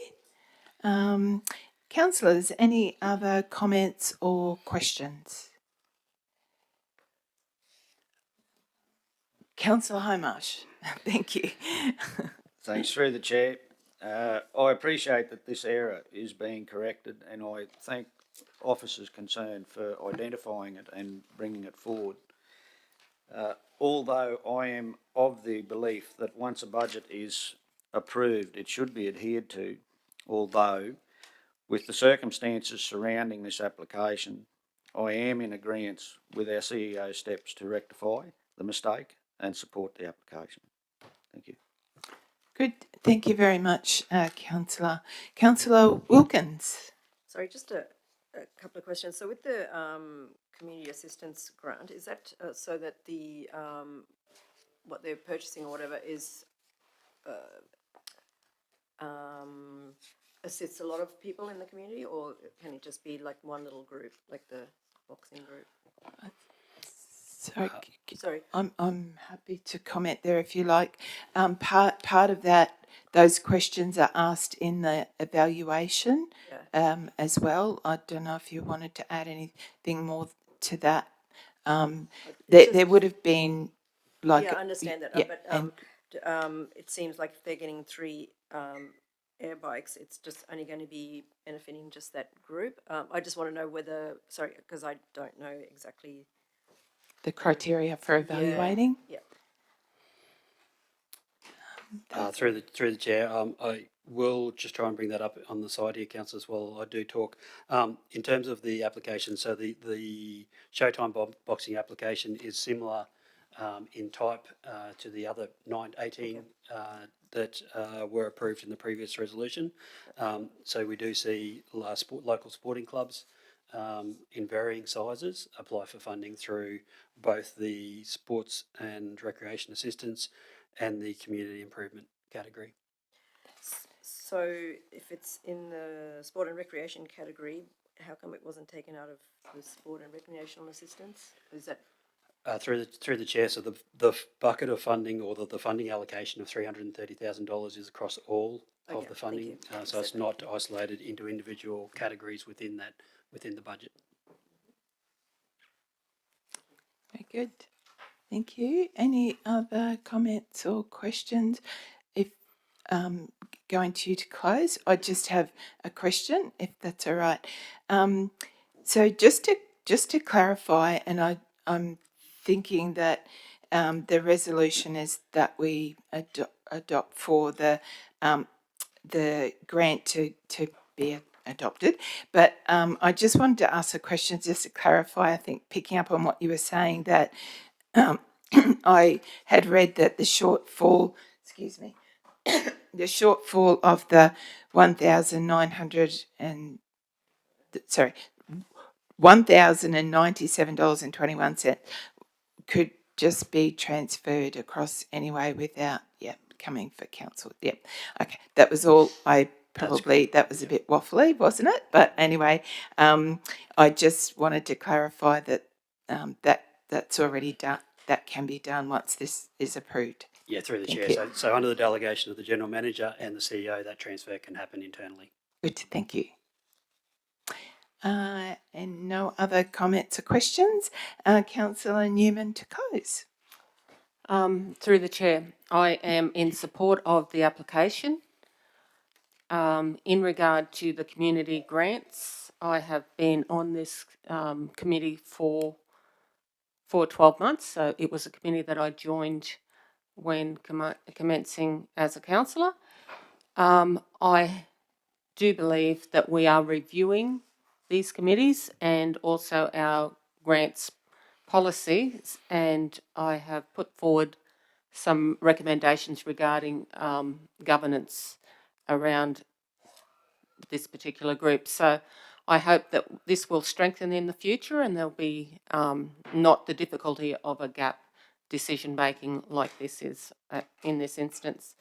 But in saying that, I am fully in support of this grant being approved. Thank you. Good. Thank you very much. So we have our mover and seconder. So all those in favour? Motion carried. Thank you very much. Thank you. So moving on now to item 12.2.5, Innovate Reconciliation Action Plan, July 2025 to June 2027. Can I have a mover, please? I'm happy to move. Seconder? Councillor Wilkins. Madam Mayor, if I could just open this one in particular. So this, our Innovate Reconciliation Action Plan, which has been workshopped with councillors in the past. It is actually by coincidence that we're actually deliberating on this today in National Reconciliation Week, which is exceptional timing. So I do want to say a huge thank you to the RAP working group for getting us to this stage and the significant amount of consultation that you've done, particularly you, Lyndall, together with your sidekick, Linda. I know you guys have done a lot of work together on this particular document. No, just the way I understand. But as CEO, I want to say thank you to yourself and the team for doing a great job in getting this to the stage it is. And now I'll hand over to the acting GM Communities to lead us through. Thank you. Thank you, CEO, and through the chair. I'll just hand over to Lyndall to run through the report. Thank you. Awesome. Thank you. Through the chair, good morning, everyone. And thank you for that introduction, CEO and GM. Yeah, appreciate it. And it would be super exciting if we could see the RAP endorsed, as this week we are celebrating National Reconciliation Week, and the theme for NRW is bringing now to next, so it's a fitting theme as well. So there are 4 types of RAP: Reflect, Innovate, Stretch and Elevate. Each RAP is designed to meet the needs of the individual organisations and suit where an organisation is on its reconciliation journey. Council's first RAP, a reflect level, expired in June of 2021. so it has been a little bit of a long haul. So to continue to progress our RAP journey though, we set out to complete a second Reflect RAP, and upon review of our draft submission to Reconciliation Australia, it was identified that Council were operating at a higher level than Reflect, and so the decision was made to progress to the next RAP level and draft an Innovate level as Council's second RAP. Our second RAP provides us with the opportunity to build on the work that we began in the Reflect and continue work towards a more inclusive and respectful future for all. The Innovate RAP outlines actions that work towards achieving our vision for reconciliation, to embrace unity between non-Indigenous Australians and Aboriginal and Torres Strait Islander peoples. This Innovate RAP focuses on developing and strengthening our relationships with Aboriginal and Torres Strait Islander peoples, engaging staff and stakeholders in reconciliation. In supporting meaningful reconciliation, we remain committed to seeking and providing opportunities to increase staff and community awareness of the historical and contemporary contributions by Aboriginal and Torres Strait Islander peoples. The draft Innovate Reconciliation Action Plan 2025-27 was prepared in accordance with Council's Corporate Plan 2022-2027 and Operational Plan 2024-2025 goals. The RAP creates a framework to fulfil the community wellbeing theme, to strengthen recognition and collaboration with traditional custodians and Aboriginal and Torres Strait Islander people. Extensive engagement was conducted with a wide range of stakeholders from August 2022 to June of 2024. A detailed list of the stakeholder engagement has been supplied in the report. All feedback was considered in development of the draft Innovate RAP. The Innovate RAP sets out action items and their deliverables, timelines, and those responsible to deliver them under each of the 4 strategic priority areas of relationships, respect, opportunities, and governance. If endorsed, the Innovate RAP will commence implementation from the 1st of July, and progress briefings on actions within the RAP will be presented to Council annually in Q2 of the financial year. This report presents the draft Innovate RAP July 2025 to June 2027 for Council endorsement. Thank you. Thank you very much. As I was the mover, I get to say something first. Thank you, Councillor Donaldson. Thank you very much. I think the council over the years has continued to be proud of having the council's RAP, which is, as you quite rightly say, been adopted since, was it 2020 was the first RAP to 2021. Right. Very good. Thank you, and appreciate that this RAP is supporting our organisation and working with our community going forward. So, it's great timing, as the CEO was saying, in Reconciliation Week. I know Councillor Cypher and I attended the CQ launch of their three-year RAP, isn't it? It just happened to be also, I'm sure they planned it for Reconciliation Week as well, but it's exciting. And the other big thing that council needs to be congratulated on is that you're invited to that we were doing more than the respect level, and that this Innovate RAP is at the Innovate level. So, and interestingly enough, the universities, it was at the stretch level, which was really good to hear about as well. So, Councillor Donaldson. Through the chair, as the document stands, I will not be voting for it. I do appreciate all the work that's gone into it, into the document. There's a few reasons the way I'm thinking. There's only, according to the Reconciliation Australia website, I was looking at it yesterday, There's only 4 local governments, councils in Queensland that are at the innovative stage. There's no other councils in Queensland that are at any other stages, the 4 stages, as of yesterday. On the 9th, I forget what website, on the 9th of June 22, there was actually 7 Queensland councils formalised in the RAP. So I was just wondering, one of the questions I've got, why there's only 4 now and there were 7 a few years ago. The main sticking point for me was the opportunity part of the document. The employment and business outcomes, I believe they should be of merit, no matter who you are or what organisation you represent. There was I had a good read of it. I did agree with a lot of the other parts of the document, but I just couldn't get my head around that part. So I will not be voting for the document. Thank you. Thank you, Councillor Donaldson. Councillor Newman. No, Karen, you turned yours off. Sorry about that. Through the chair. Having been involved with a lot of the process as a former staff member and then now seeing it as a councillor, I believe I have a fair background into the huge workload, the level of commitment in different areas across council that it supports. So I know, and I congratulate you personally, Lyndall, and I know Linda has been huge in that as well. It has gone a long way in building relationships. Council has always had long-standing NAIDOC events in the region.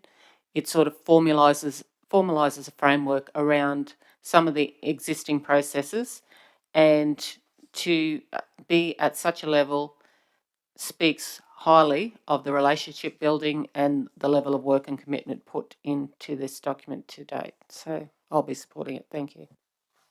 Thank you very much. Councillor Whiteman. Through the chair, again, I won't be supporting this. I believe that the Central Highlands Regional Council doesn't need to be at the Innovate level. I also noticed in this report that the budget, financial and resourcing section simply says that it's been included in the 2025-26 financial year budget. There's not much detail in that. I'd love to know how much the implementation of this would actually cost. But as of today, I won't be supporting it. Thank you. Any other comments or questions? Councillor Wilkins. Okay, so as most of you know here, I'm pretty passionate about, well, not necessarily just reconciliation, but just fairness. And the pendulum, has swung since, I guess, initial settlement in Australia, and then to against Indigenous, to now perhaps going too far the other way. However, this is an attempt to try and, well, I guess reconcile is a good word, to try and get it back to, I guess, a equitable and just back to being a bit more of a fair situation. So, I can go into the history of stolen wages and things like that and just go, well, there was no opportunity and stuff like that. But this is perhaps just a way of having the conversation. I think that's important, is just having the conversation. So this is just a step towards having that conversation and getting that situation equitable again. Very good. Thank you very much. Any other comments, councillors? Very good. Yeah, just in closing, again, all councillors have their own opinions, and I think that we've been very fortunate over time to be working, and you can see all of the groups that have been engaged in this process, and it's a great opportunity to bring everybody closer together, and our organisation in particular. So I think congratulations to everyone to get this far. So thank you. So we have a mover and a seconder. So can I have a show of hands who are for?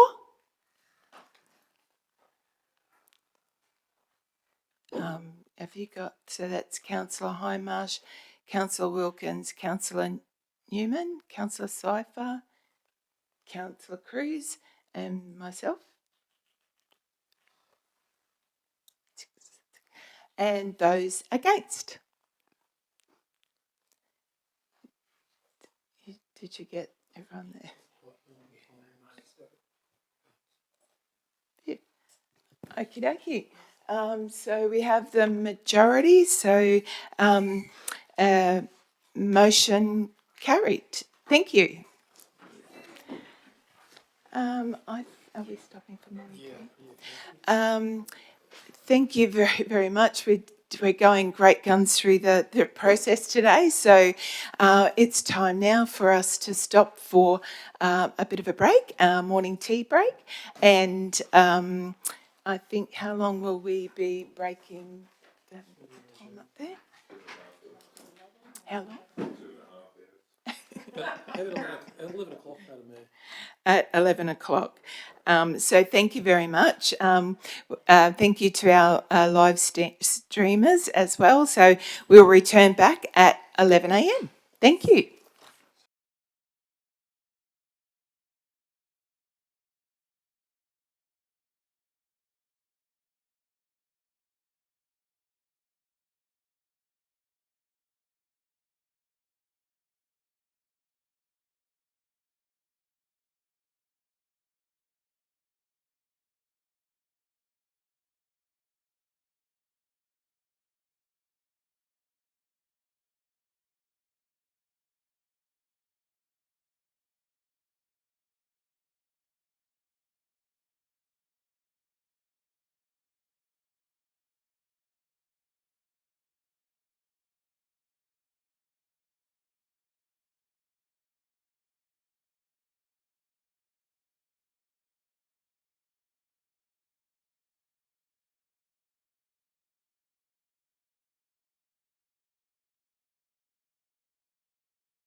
Well, welcome back, everyone. Thank you. Apologise, we're about 6 minutes late getting back, but again, we've got our technology sorted, so we can progress. So thank you very much, everyone. And we're moving on now to item 12.3, in the commercial and corporate services area. The item is 12.3.1, Local Government Remuneration Commission Report 2024. Can I have a mover, please? Councillor Cypher, and seconder, Councillor Newman. Over to our General Manager for Commercial and Corporate Services, Carolyn Knudsen. Thank you. Thank you. Through the chair, good morning, councillors. In late 2024, the Local Government Remuneration Commission issued the annual report, which includes the councillors' remuneration schedule for 25-26 financial year. I now hand over to the Manager, Millicent Bradley Woods, for governance to speak to this report. Thank you, General Manager Knudsen, and through the Chair. As outlined in December 2024, the Local Government Remuneration Commission released its annual report, which sets the default remuneration levels for councillors each financial year. In summary, Central Highlands Regional Council falls within category C1 under the Remuneration Commission's determination, and the remuneration amounts are identified in the table within the report. The remuneration amounts published by the Department for the 25-26 financial year represent an increase of 2.5% on the 24-25 financial year remuneration amounts, which is a comparatively modest increase when compared with the 2025 wage price index of 3.4%.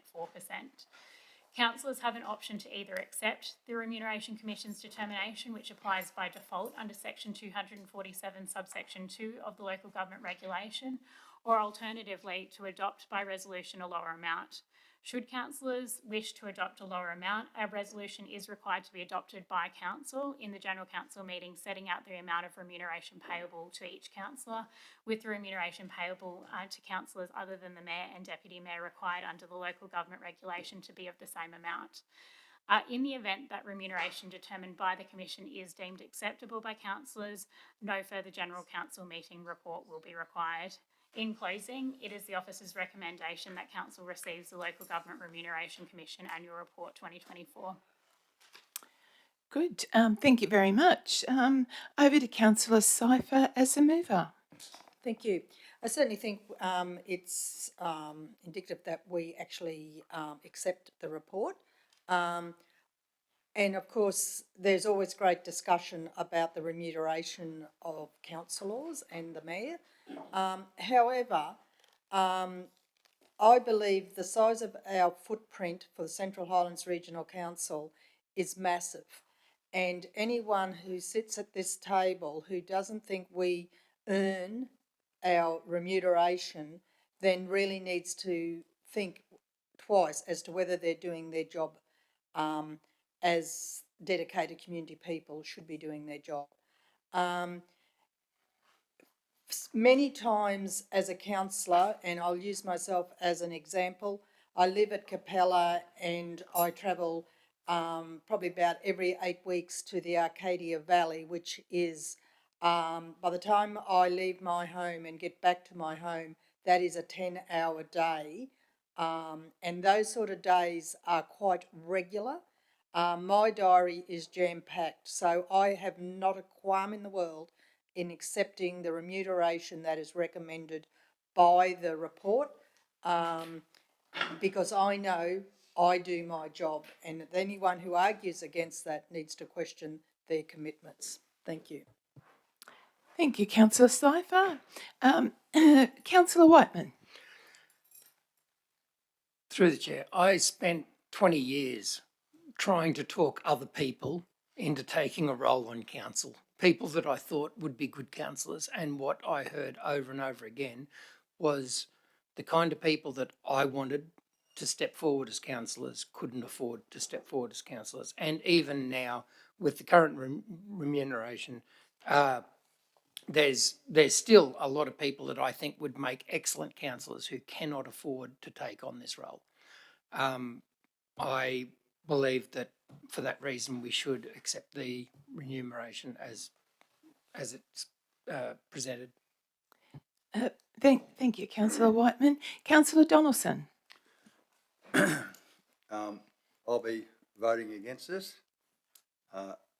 Personally, I believe that I'm compensated enough, but in my personal circumstances, I've also got a business and I earn income from that. So, yeah, that's my reasons. Okay, very good. Thank you. Any other comments or questions? Councillor Hindmarsh. Through the chair, so I agree with Councillor Cypher's points. I believe this position requires a huge amount of commitment. I question myself regularly, as most people sitting in this room understand. I question myself regularly that as to the level that I the level of, not the level of commitment, the amount of time that I have available to spend on council issues. I question nearly daily that I feel I don't do enough, purely because I'm one of the people that Councillor Chris Whiteman is speaking about, in that I have to do other work to be able to make ends meet. I cannot rely purely on this position. I'd like to see in time that these positions, that there be a complete re-evaluation of how remuneration is allocated to larger councils. I believe that I'm of the belief that this region deserves full-time councillors, and that the councillors deserve the remuneration to back that up. But in saying that, I don't believe that there's anyone sitting around this table that has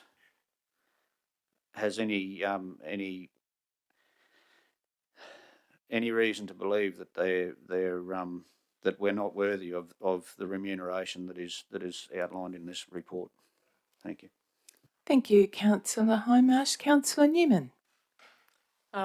Through the chair, I believe that we do earn a councillor that is committed to being a councillor, and I do value my commitment to the community. If anyone asks me, I say I only work on the day that ends in a Y, and it isn't enough to be a standalone income. Everyone has to supplement their income in some other way. You cannot say your employment is totally councillor. So I think I go over and above to meet my commitment to the region, and I'm happy to accept the remuneration increase. So. Thank you very much. Councillor Wilkins. Sorry, I function on very little. So for me, I can survive on this wage. I do supplement it, but the incomes from my other supplemental jobs are more for joy than necessarily that I have to do it. So I really dislike this choice, but I hope that I do work hard enough to earn what I'm earning there. Good. Thank you very much. Again, the remuneration, or local government remuneration commission actually determines these amounts. And I know for myself as mayor, working full-time, or most days that start with a Y anyway, on a pretty regular basis, I couldn't outside of those hours have another job anyway, unless I did less. But again, a lot of us are here because we've got experience, we've got qualifications, and that's why people put us here as well. So thank you, Councillor Cruz. Through the chair, I was just going to say that I can only speak from my own experience, but I know the hours that I put in. I know the weight of the decisions that we make, and I know the value that we all bring to the role and that we live it every day. It is worth noting that the Commission's recommendation is based on the responsibilities of the role itself, not just how each of us chooses to carry it out. So I won't be undervaluing the work that I do or the responsibility this position carries just to make a symbolic gesture. Good. Thank you very much, Councillor Cruz. Any other comments or questions? Okay. Over to Councillor Cypher to close. Thank you. I think sufficient has been said, so I'll leave it at that. Thank you. Thank you, Councillor Cypher. So we have a mover and a seconder. So all those in favour?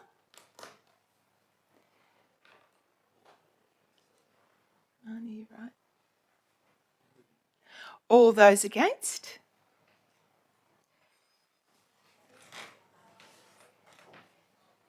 No, only Councillor Dawson. Yeah. Very good. Motion carried. Thank you very much.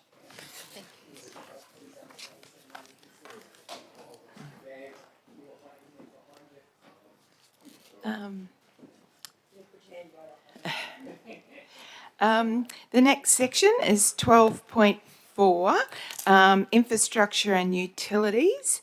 Then the agenda item is 12.4.1, proposed permanent closure of unmade road reserve off the Lawrence Lane, Churnside. So can I have a mover, please?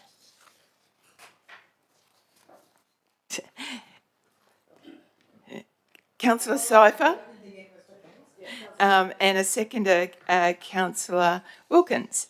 So thank you very much. Handing over now to Acting General Manager of Infrastructure and Facilities, Kim Downey. Thank you. Thank you, Madam Mayor. Good morning, councillors.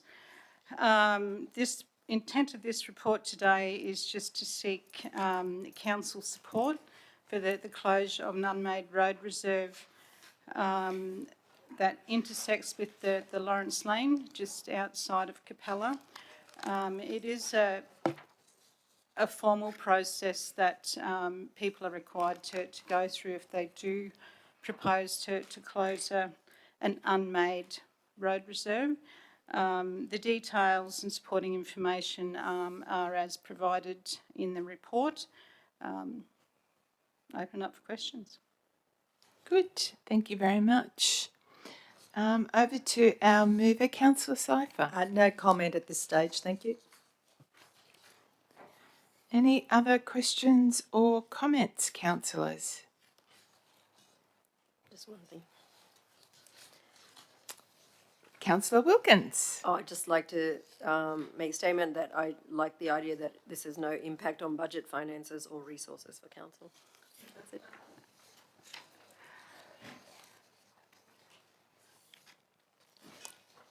Thank you. No other comments or questions? Looks quite straightforward and serve the purpose, I think, to support the businesses and residents around the adjustment there. So we have a mover and a seconder. So all those in favour? Oh, sorry, Councillor Cypher. I don't Thank you. just do it. I think it's deliberate. I'm really pleased to see that this report has come here, and I think a lot more people would probably want to close these type of reserves if they were aware that they probably could, even aware that they even had a reserve through their property. Some of them probably not even aware of it. I just think it's great to get them off the books. I think this could be a project in itself to actually promote that people can apply to get road reserves closed. So I think it's excellent. Yeah, and I would like to see more of it across the region. Thank you. Thank you, Councillor Cypher. Now, I'll go back, sorry. We've had a mover and a seconder. So all those in favour? Motion carried. Thank you very much. Moving on to item 12.4, hopefully I've got that right.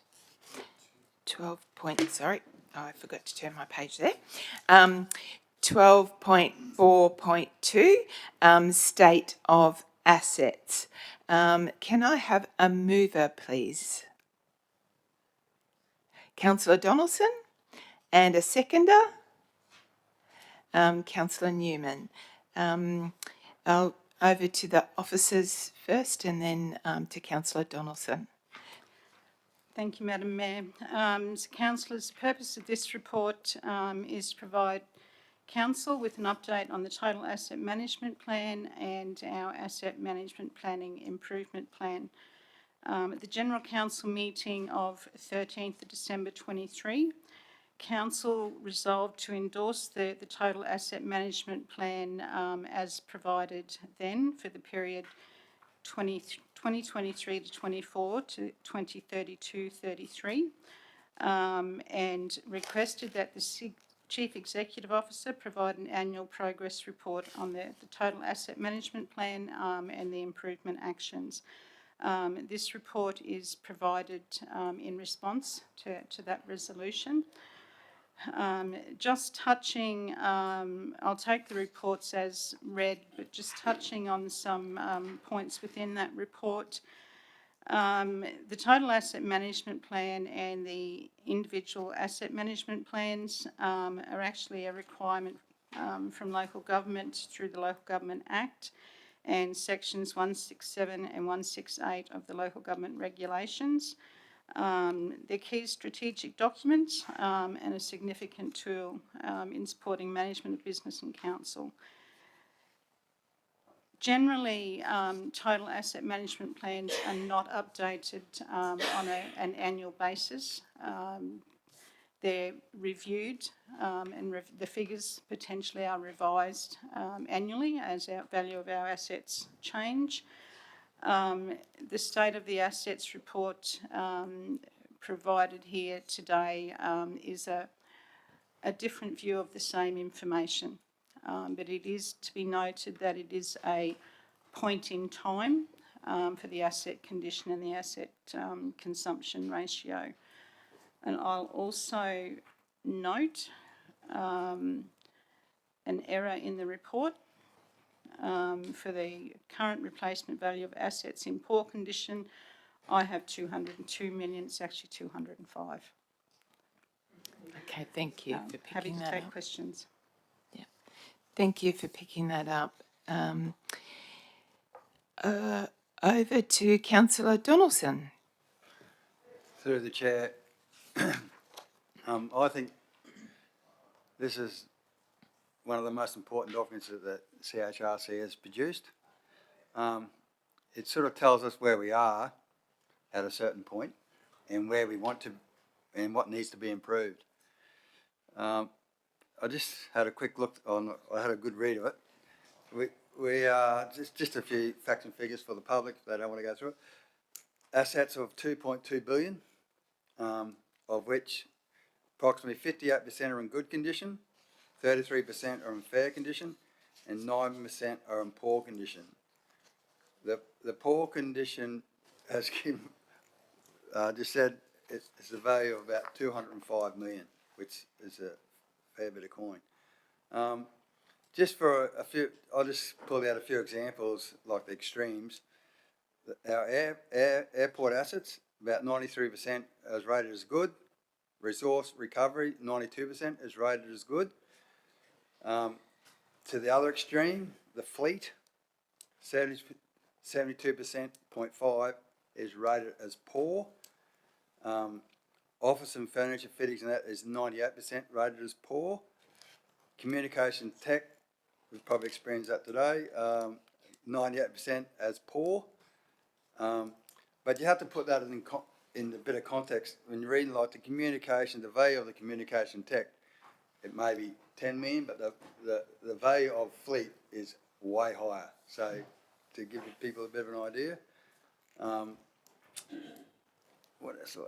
And that's just a few observations I've made a report, and I thought it was very well done. Kim, thanks very much for that. Yeah, thank you, Councillor Donaldson. A great summary there and sharing those observations. Any other councillors have any comments or questions? Councillor Cruz. Through the chair, I was just going to say that I concur with Councillor Donaldson in that this report I really like it. I really like how it's been set out.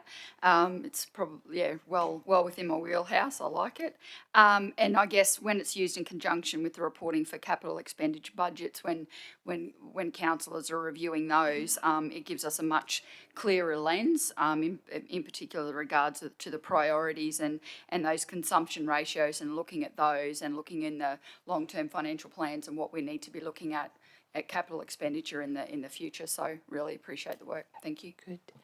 Awesome. Thank you. Councillor Newman. Through the chair, I too congratulate Kim on the comprehensive detail in the status of the current assets, and that reporting mechanism is very transparent. It shows all areas that we need to be informed on for our decision making for particularly capital budget, and the asset management planning improvement plan is just the icing on the cake to complement that strategic planning and strategic oversight that is being demonstrated by your team. So, yes, I congratulate you on that. And I think it is one of the best tools we have to inform our capital budget decision making. So, thank you. Awesome.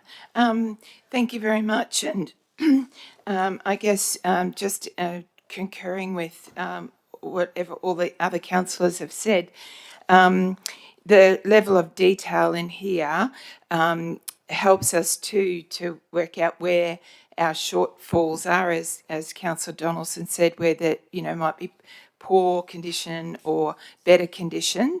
That helps us then with sourcing funding as we need potentially outside of the organisation, and where we need to prioritise funding. Also, going forward, having this kind of detail also helps with us costing our services that we offer as well, and most critically, and again, why it was introduced in the 2009 Local Government Act to have these long-term plans was because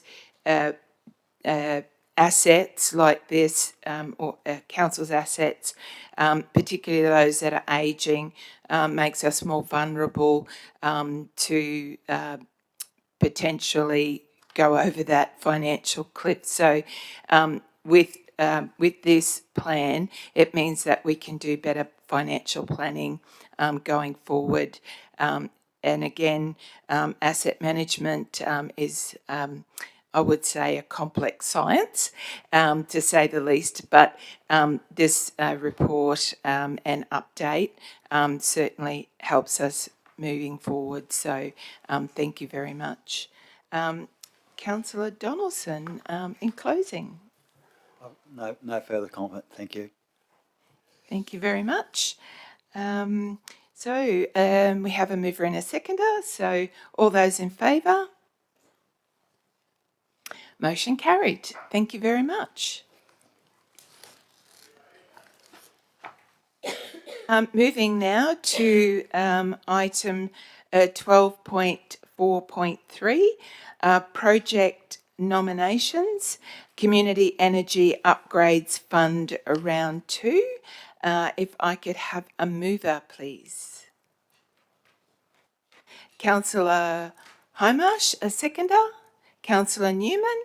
And going back over now to our Acting General Manager, Infrastructure and Utilities, Kim Downey. Thank you, Madam Mayor. Councillors, this report provides detail on recommendation of projects to be submitted for funding through the Australian Government's Community Energy Upgrades Fund Round 2. The purpose of that funding is to improve energy efficiency and electrification upgrades for local governments to reduce energy bills and emissions. It is an ongoing program over 4 years with up to maximum grant amounts of up to $2.5 million for an individual project. It does require council funding of minimum 50%. They will fund up to 50% of a project. Nominations close on 13th of June. With the normal process for funding application being followed internally. Projects were submitted, in particular by the Department of Communities. They were reviewed and then submitted to SPGG via briefing note on the 13th of May. The details of the 3 proposed projects are included in the report. 2 relate to upgrade of lighting at sporting facilities, with 1 Blackwater Hunter Street covering a much larger project and more fields than Moreton Park. The Moreton Park project covers everything from the switchboard through to the lights, so new light poles and associated infrastructure, but for 1 field only. The 3rd project is the Springshire Aquatic Centre solar system installation, and that proposal is to actually put solar panels on the roof of the existing building that will be retained at Springshire Aquatic Centre. Any questions, councillors? Thank you, Matt. Thank you. Over to Councillor Hindmarsh. Thank you, through the chair. Any funding for upgrades or replacement, I think needs to be considered seriously. Even this funding being that it's 50% only, that council needs to contribute 50% of the total cost.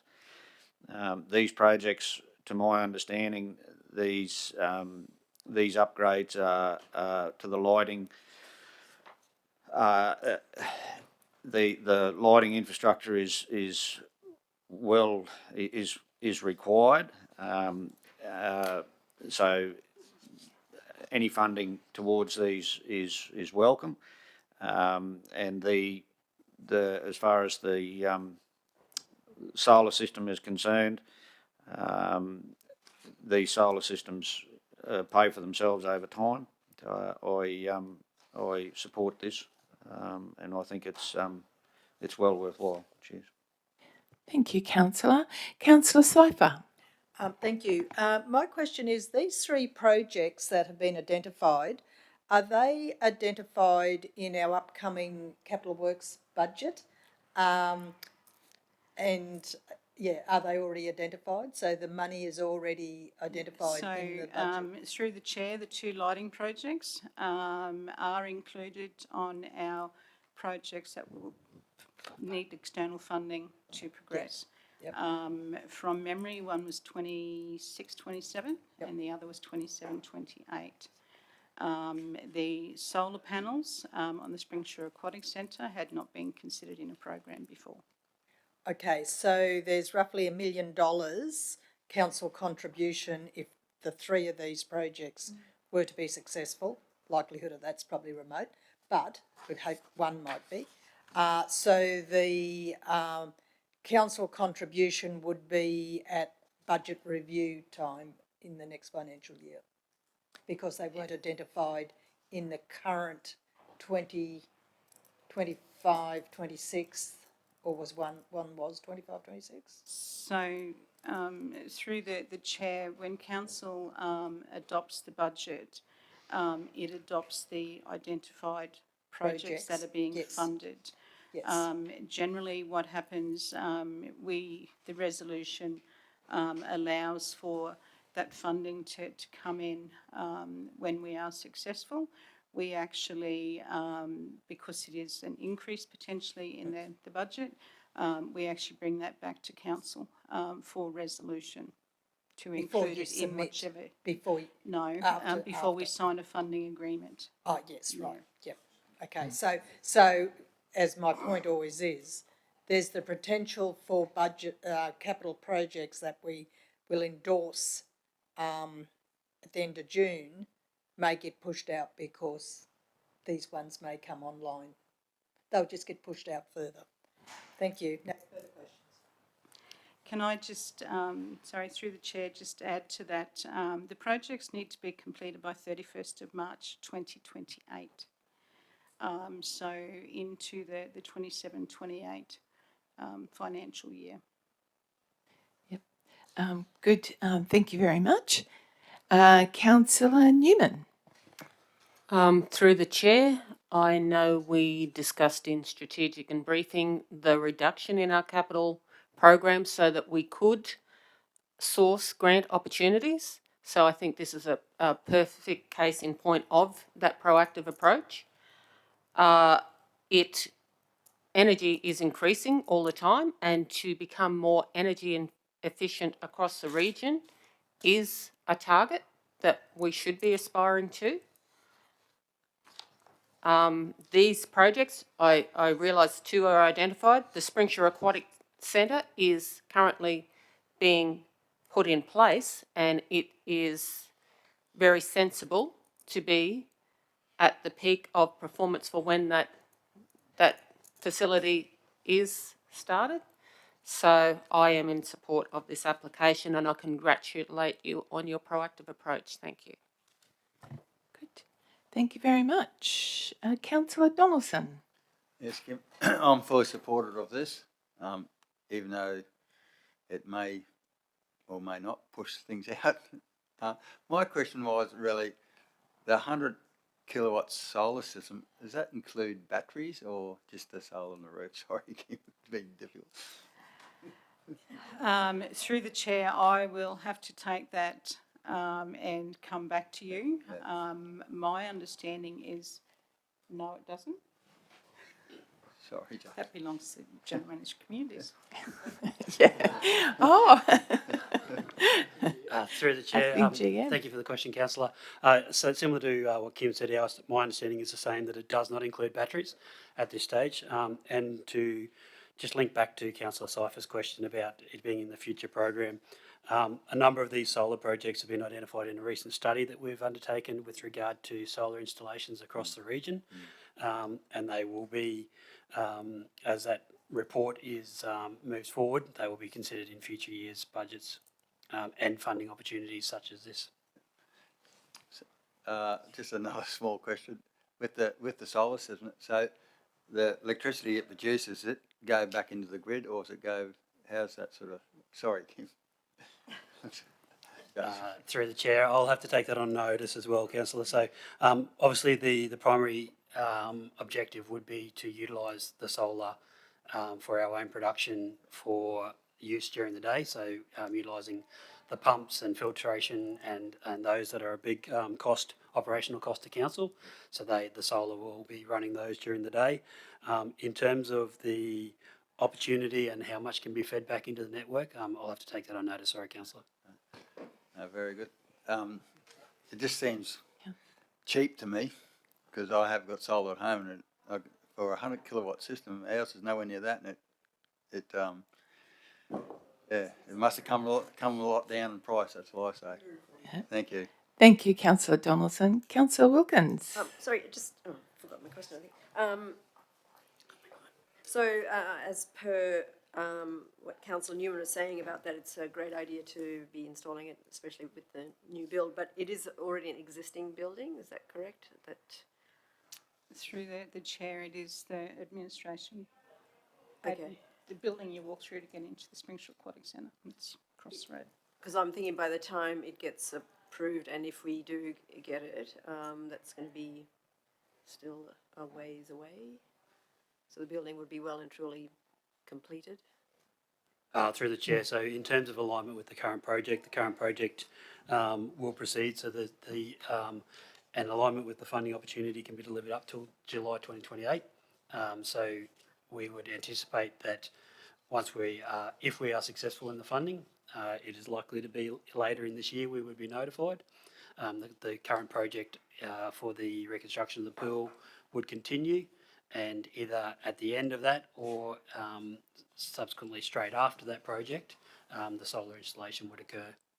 I'm just concerned, it's nothing worse than something being completed than have to be undone a bit to have something else. Yeah, through the chair, there's no indication that it would have to be any changes to the existing project. The solar panels are simply plugged into the existing switchboard. Good. Thank you very much. Any other comments or questions, councillors? Handing back over to Councillor Hindmarsh to close.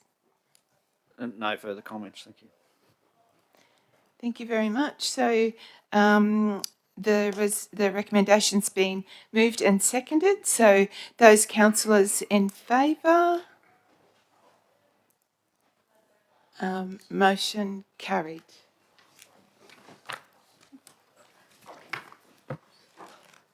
Thank you very much. We're moving on to item 13, discussion action reports closed session. So this item is 13.1, apply exemption,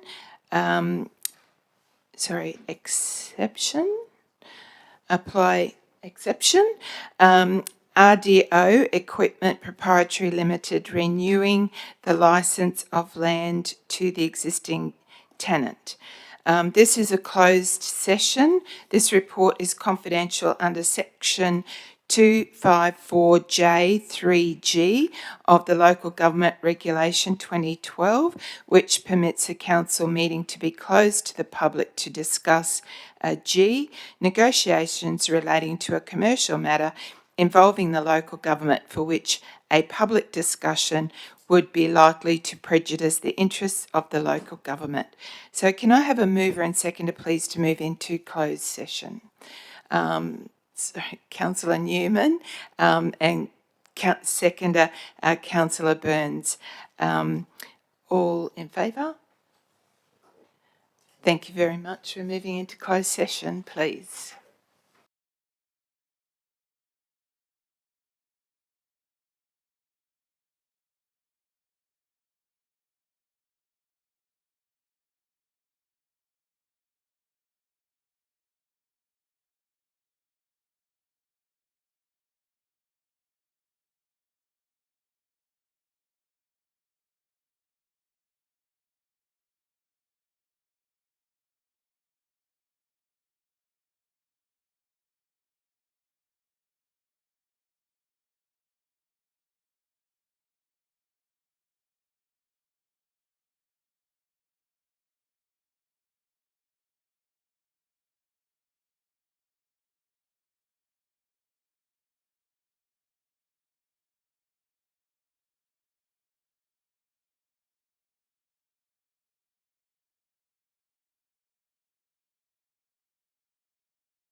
Okay, thank you very much. For item 1.1, apply exception RDO Equipment Proprietary Limited renewing the lease of land to the existing tenant. Can I have a mover, please? Councillor Newman, seconder. Councillor Wilkins. All those in favour? Motion carried. Thank you very much. So moving on now to item or section 14.3, commercial and corporate services, and the item is 14.3.1, Emerald Sale Yards business governance review.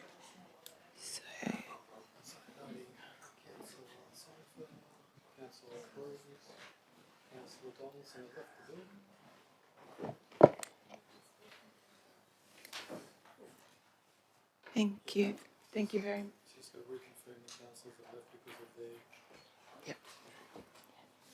much. Just to confirm that councillors, Councillor Cypher, Councillor Donaldson and Councillor Cruz have left the chamber due to their declared conflict of interest.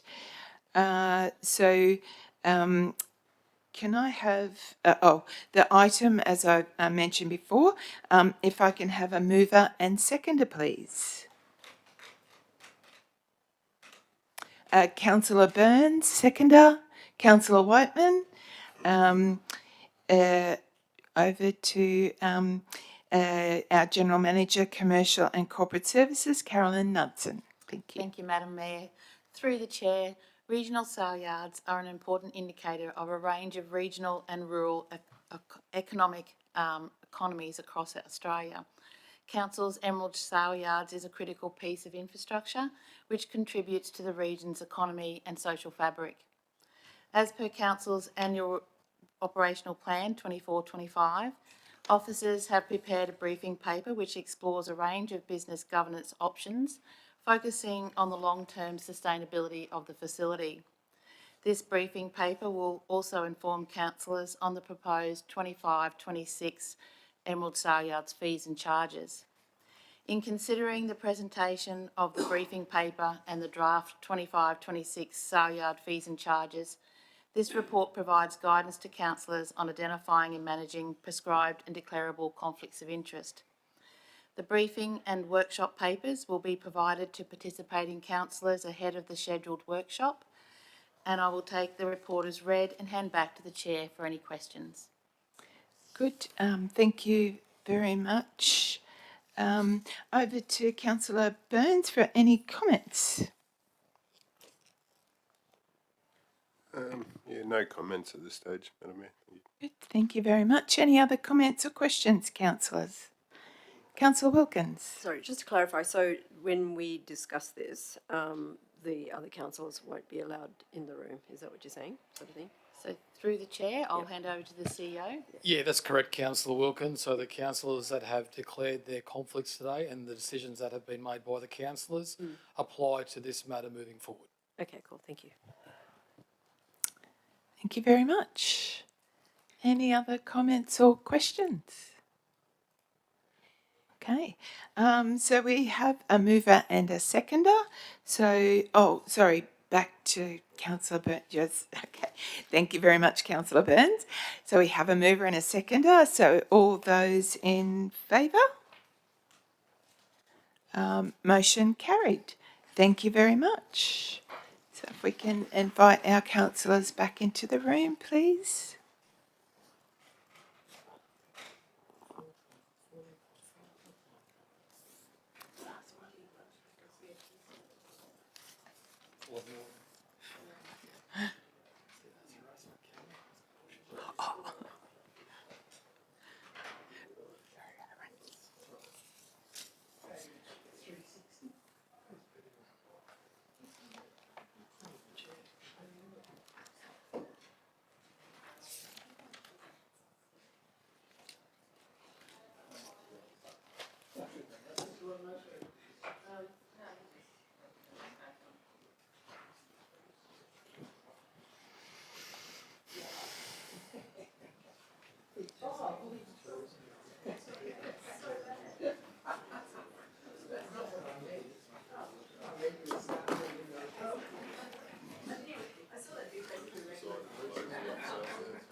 good.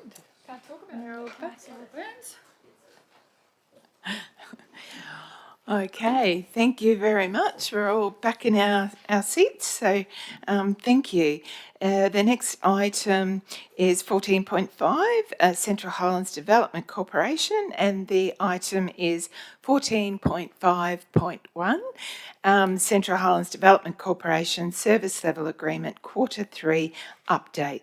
Can I have a mover, please? Councillor Sypher, seconder. Councillor Newman. Thank you very much. And over to our our Chief Executive Officer for Central Highlands Development Corporation, Peter Dowling. Thank you, Peter. Thanks, Madam Mayor, councillors and officers. This is our quarterly report for the period of January to March 2025. The attachments are in your business papers, but I'd like to step through this presentation as an overview and happy to take questions throughout. So if we look at the first slide, it's about governance.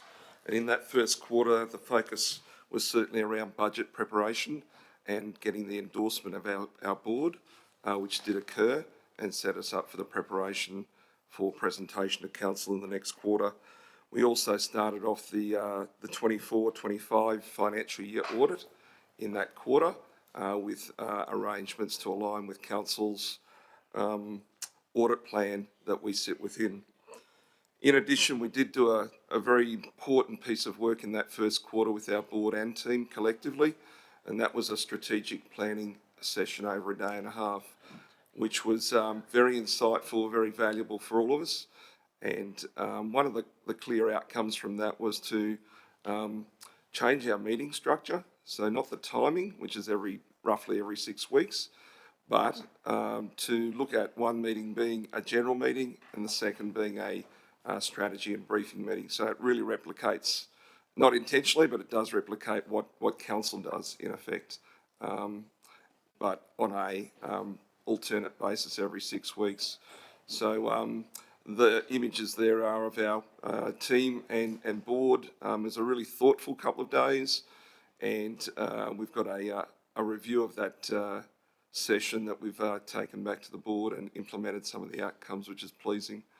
And the importance there of, on the left-hand side, is team training, and it's not to be understated, the value of training within teams. And this particular one, we looked at neuroscience, and the theme was leading with the brain. So looking at our behaviours within the team and how do we manage ourselves and then as a collective. So that was a really insightful day, and we brought our team together, which is always good. Next one, thanks. If we step into the project space, what was dominant in that first quarter of the year was certainly the workforce development and accommodation strategy. We have external funding from state government through Jobs Queensland with their Grow Your Own program, and this was the basis of getting together with, we're focusing on 12 centres across Emerald and Blackwater as a starting point, and we engage with 8 of them directly and 11 of them via phone. We have a specialist group called Astute Early Learning Specialists that do that work with us. And the second photo there is really a testing opportunity with Blackwater CRG with regards to our community survey. And that was really pleasing to have that discussion with a full group of Blackwater residents, and they filled out those surveys in the day, and we were able to take that back and tweak where required, but certainly take into consideration their feedback. Importantly, that survey did go out beyond that in March, and we had over 240 responses to that survey. We're very pleased with that push to get that response rate. Even though it's out of this quarter reporting, I can let you know that we're doing community chats in Blackwater and Emerald on the 7th and 8th of June, so next weekend, as another way of engaging with community to better understand and also to inform and educate them of the impacts of early learning and childcare in region. It's a two-way street. Next one, thanks. Just to let you know, the Smart Move campaign continues. So we've gone through that media exposure late last year, which was beneficial and positioning for us. This quarter, or the first quarter of this year, has been focused on getting collateral out and about in region. There's an example there just in the entry of Council's admin centre in Emerald, the airport. There's a number in libraries around the region as well, and we've also positioned them in a number of companies around the region. Whitehaven and Kestrel come to mind as ways of getting that campaign into region in a different way. We've also had some great take-up from Queensland Health, who were doing their recruiting campaigns and have accessed our assets and collateral to do that. So great partnerships there. And we'd welcome, again, Council and any other business and organisation in region that's looking to utilise the videos and assets that we've put together for marketing and recruitment campaigns to take advantage of them. We are now talking to Regional Australia Institute.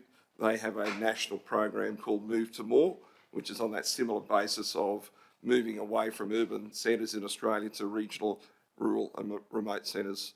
And we'd like to try and dovetail this campaign into some of that going forward as well.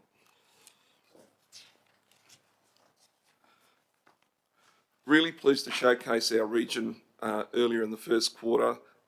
There's a big event that's nationally held and it's got international exposure called Evoke Ag.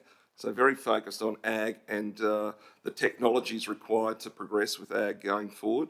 Our region has a really strong footprint in that area, not just with companies, but individuals that are taking that forward. They're not all seen, but they're certainly out there doing it in their farming activities and other related ag activities too.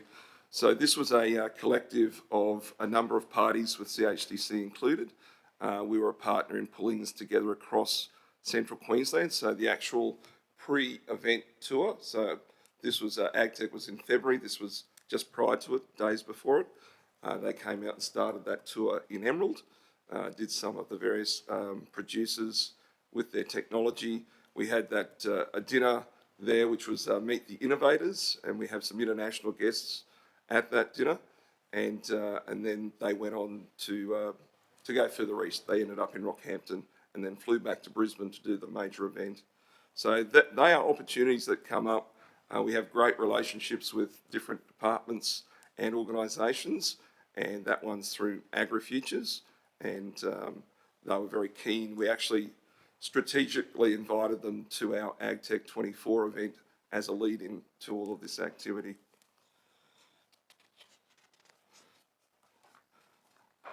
Doing some great work with the Department of Primary Industries. We have a collaboration agreement with them. These are the deliverables that sit under that agreement, other than the Frontier CQ Innovation Roadmap. That particular project was in very much a refining and final stakeholder mode. However, the other ones are ongoing and due for delivery by the end of this financial year. They've been pushed out.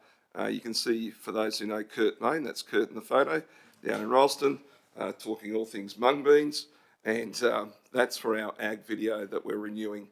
We've actually just got the final cuts of those come back in the last couple of days, and we're really, really pleased.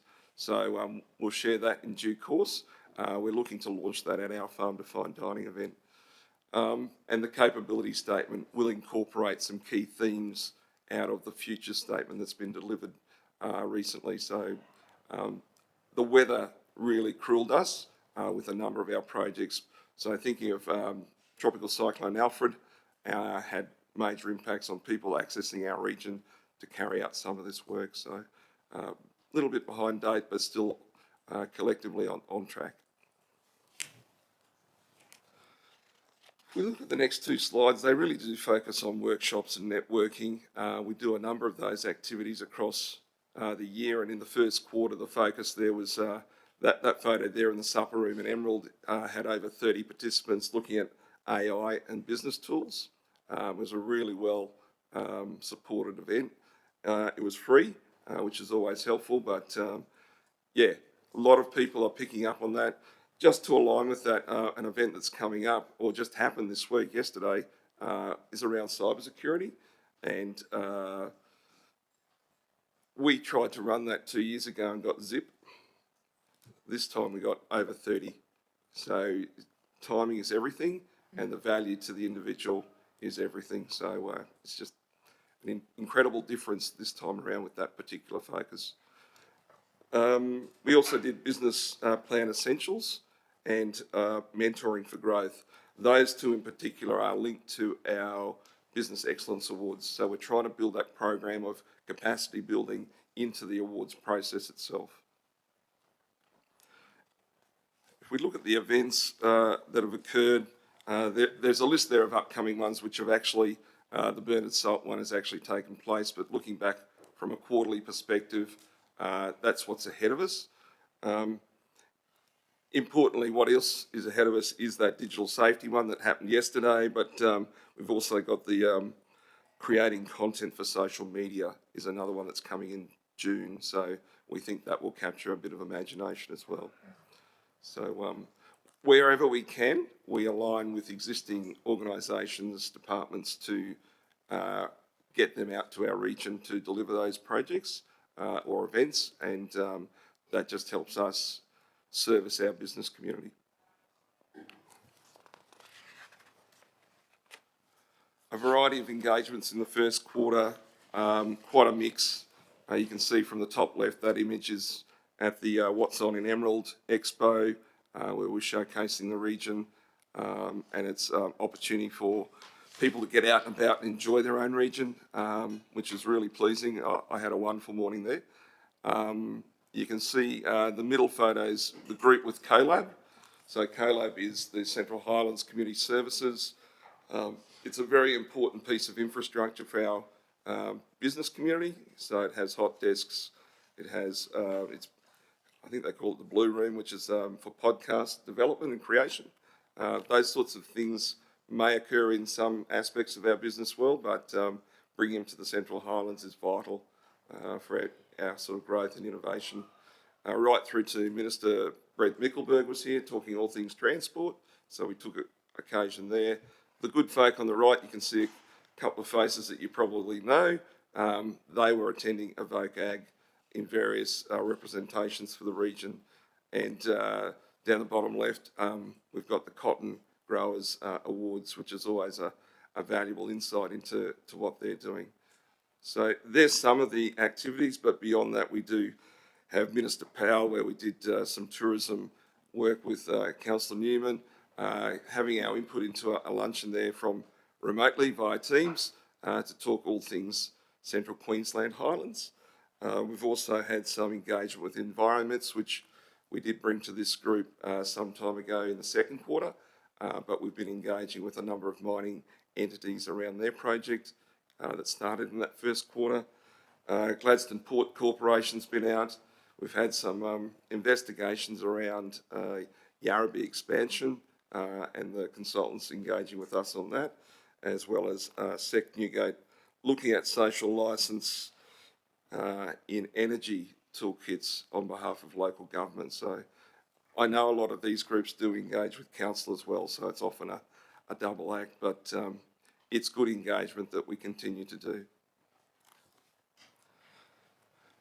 Just wanting to highlight in the analytics space some of our platforms. So on the left-hand side is Facebook, and the right-hand side is Instagram. And just to read that out, so the Carnarvon Gorge Facebook post was the top performer this quarter, so the last quarter, reaching an impressive 132,500 people and generating 949 interactions.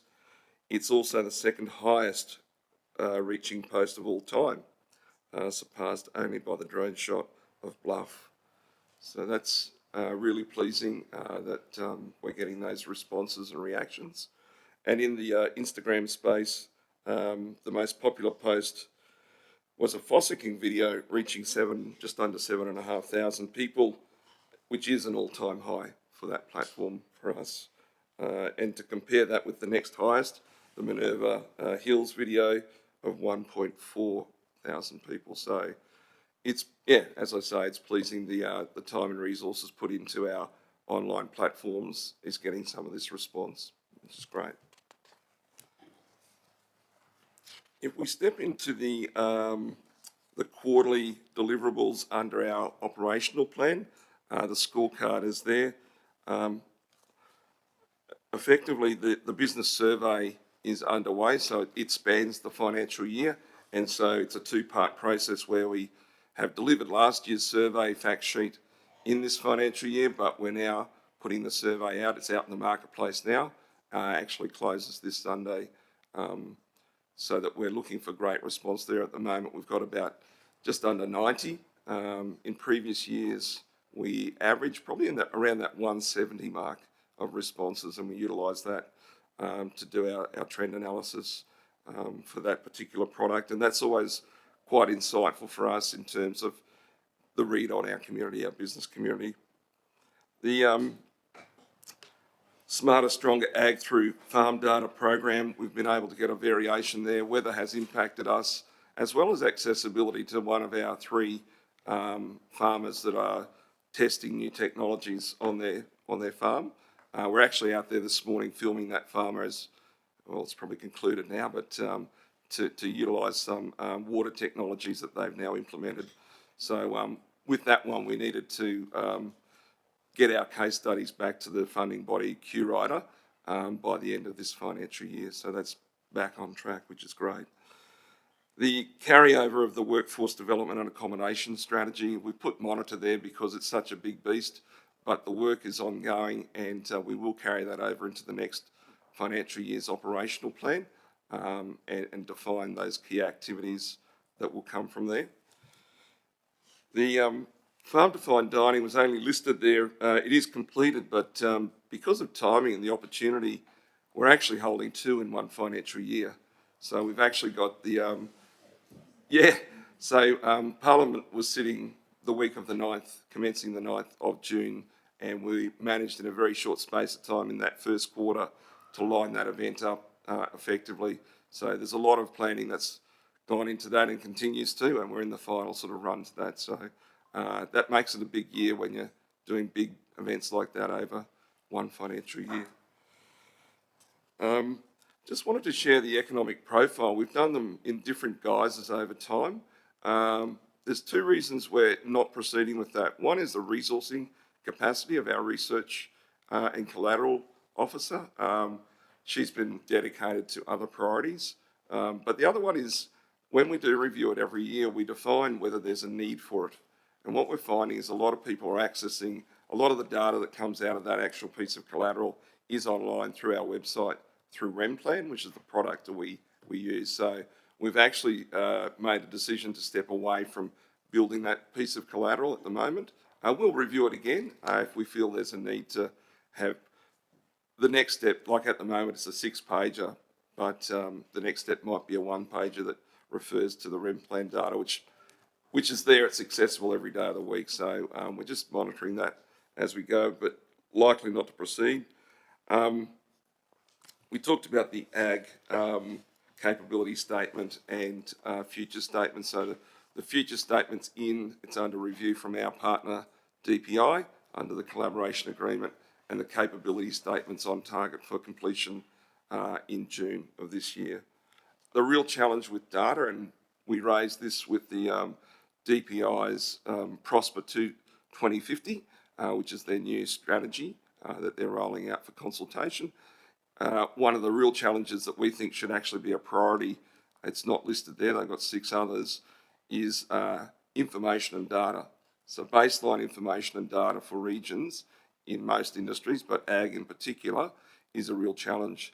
So the time it takes our team to connect with people on the ground and ground truth it, because we can't find it somewhere else, is what delays the delivery. So that's a challenge, but we're nearly there with that one, which is great. Other ones to focus on, the Frontier CQ Innovation Roadmap. You had a briefing recently, Council.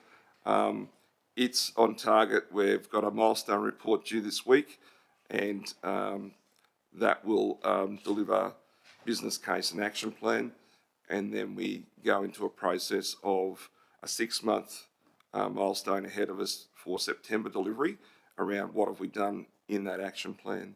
So the timing there of March, we did put a variation in with Advanced Queensland to push it out to May, it's due this week. So that allowed us to do more engagement and do the briefing with Council in particular.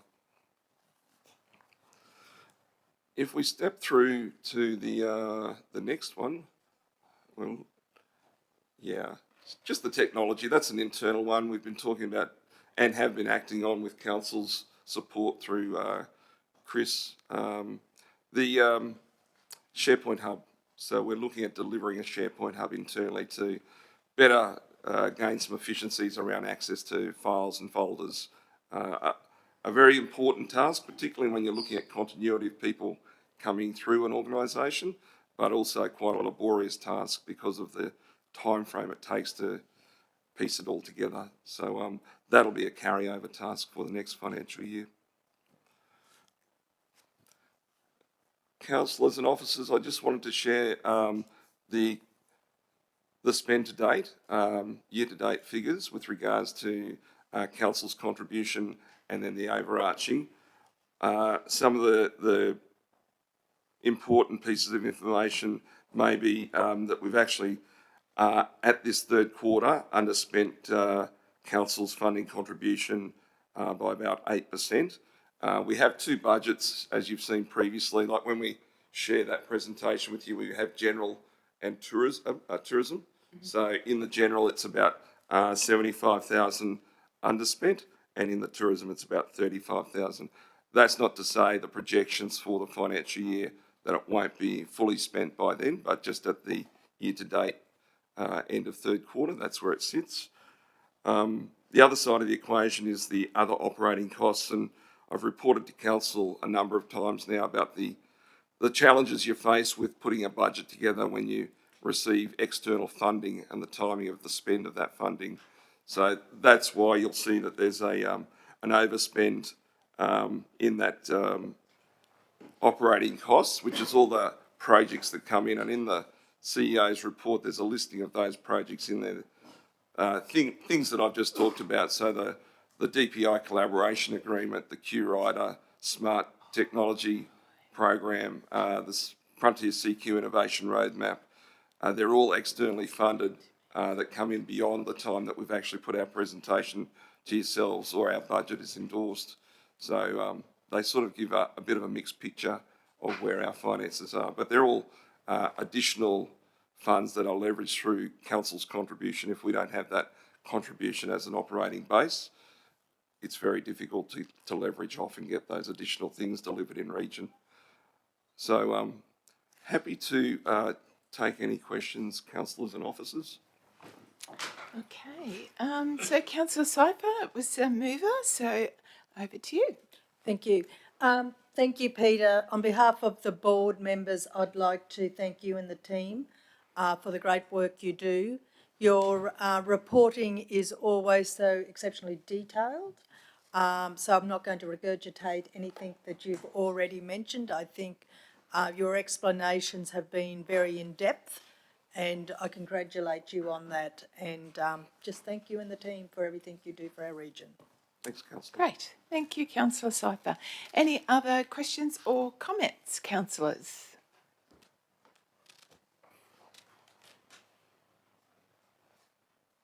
Nope. Okay. Thank you. Did you want to say anything else here, Councillor Sypher? No further comments. I think it must be a fantastic. I think it's a record, Peter. I think we've struck a record. You're not being interrogated. Thank you. Okay, thank you very much. Well done to concur with Councillor Sypher. So we have a mover and a seconder. So all those in favour? Very good. Motion carried. Thank you very much. Thank you, Peter. Thank you. Very good. So now we're moving on to item 16, which is late agenda items. Neil, thank you. Notice of motion, number 17. So that's Neil. And general business.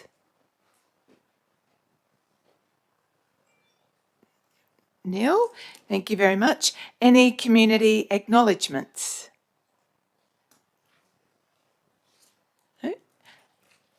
Councillor Newman. Oh, sorry, I thought you were... Right, Yeah, through the chair, and I know it's a little bit late, but I'd like to congratulate all the staff that supported the ANZAC celebrations across the region. It was a huge effort. So, but the impacts and planning of that has brought some positive changes for the region in Springshire, and I'm looking forward to working with that more. Good. Thank you very much. Councillor Cruz.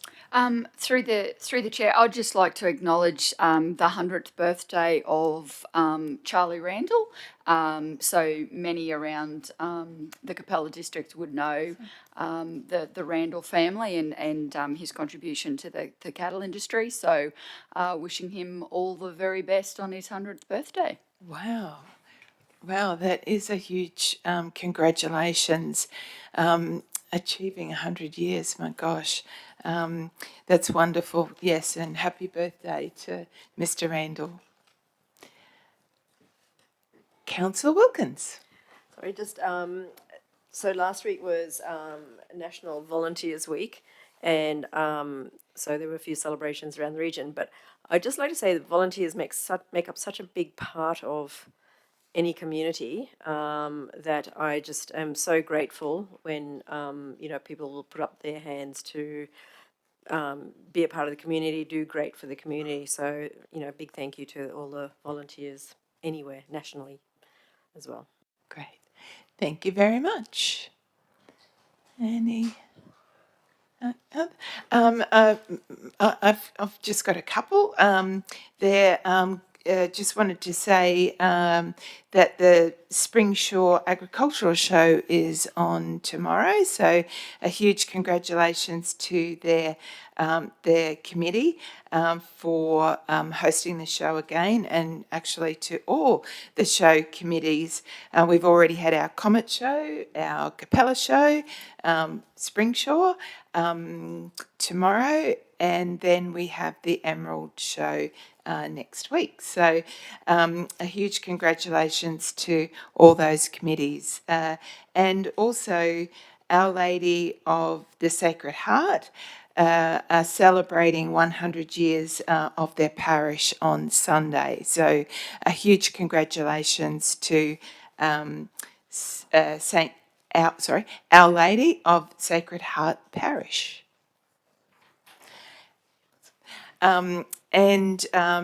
The Deputy Mayor and myself and councillors, we wanted to also acknowledge that we had the Governor for Queensland, Dr. Janet Young, visiting on Friday and Saturday last week, which was, it was just a huge occasion really, and a thrill for all of us to have our Governor visiting our region, and it was wonderful. She came and met with us at council.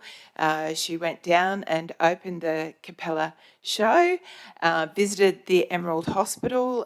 We had a morning tea in Blackwater with community members, and then she went to visit the Blackwater Hospital. So we were very, very grateful that she came into the region, and I think she is just such a warm person, and I didn't really understand till meeting with her and talking how much she actually, the time she has spent in our region and her enormous understanding of our region, not only our opportunities but some of the challenges that we face going forward. So she was very inspiring and very positive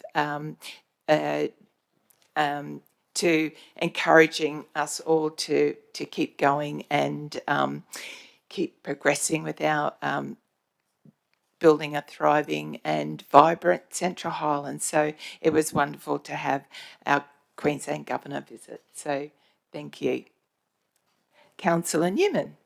I just wanted to put the milestones in. Anzac Day was 80 years since World War II, and Springshire Show, it's 160 years since their first show event. Great, thank you.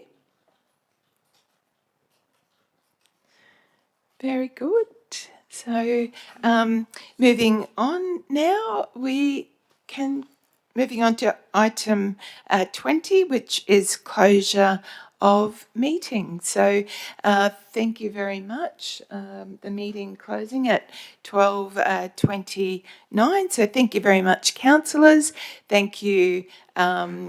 To our community participant over there, Hugh, and also to our live streamers. So thank you very much for attending today, and all of our awesome staff, of course, for being here. And if anybody's online, if you would like to come along to our community consultation meeting here in Springshaw this evening, it's at 5 p.m. at the Bohenia Town Hall supper room. So you're all very welcome. We'd love to have you come along. Thank you very much, everyone.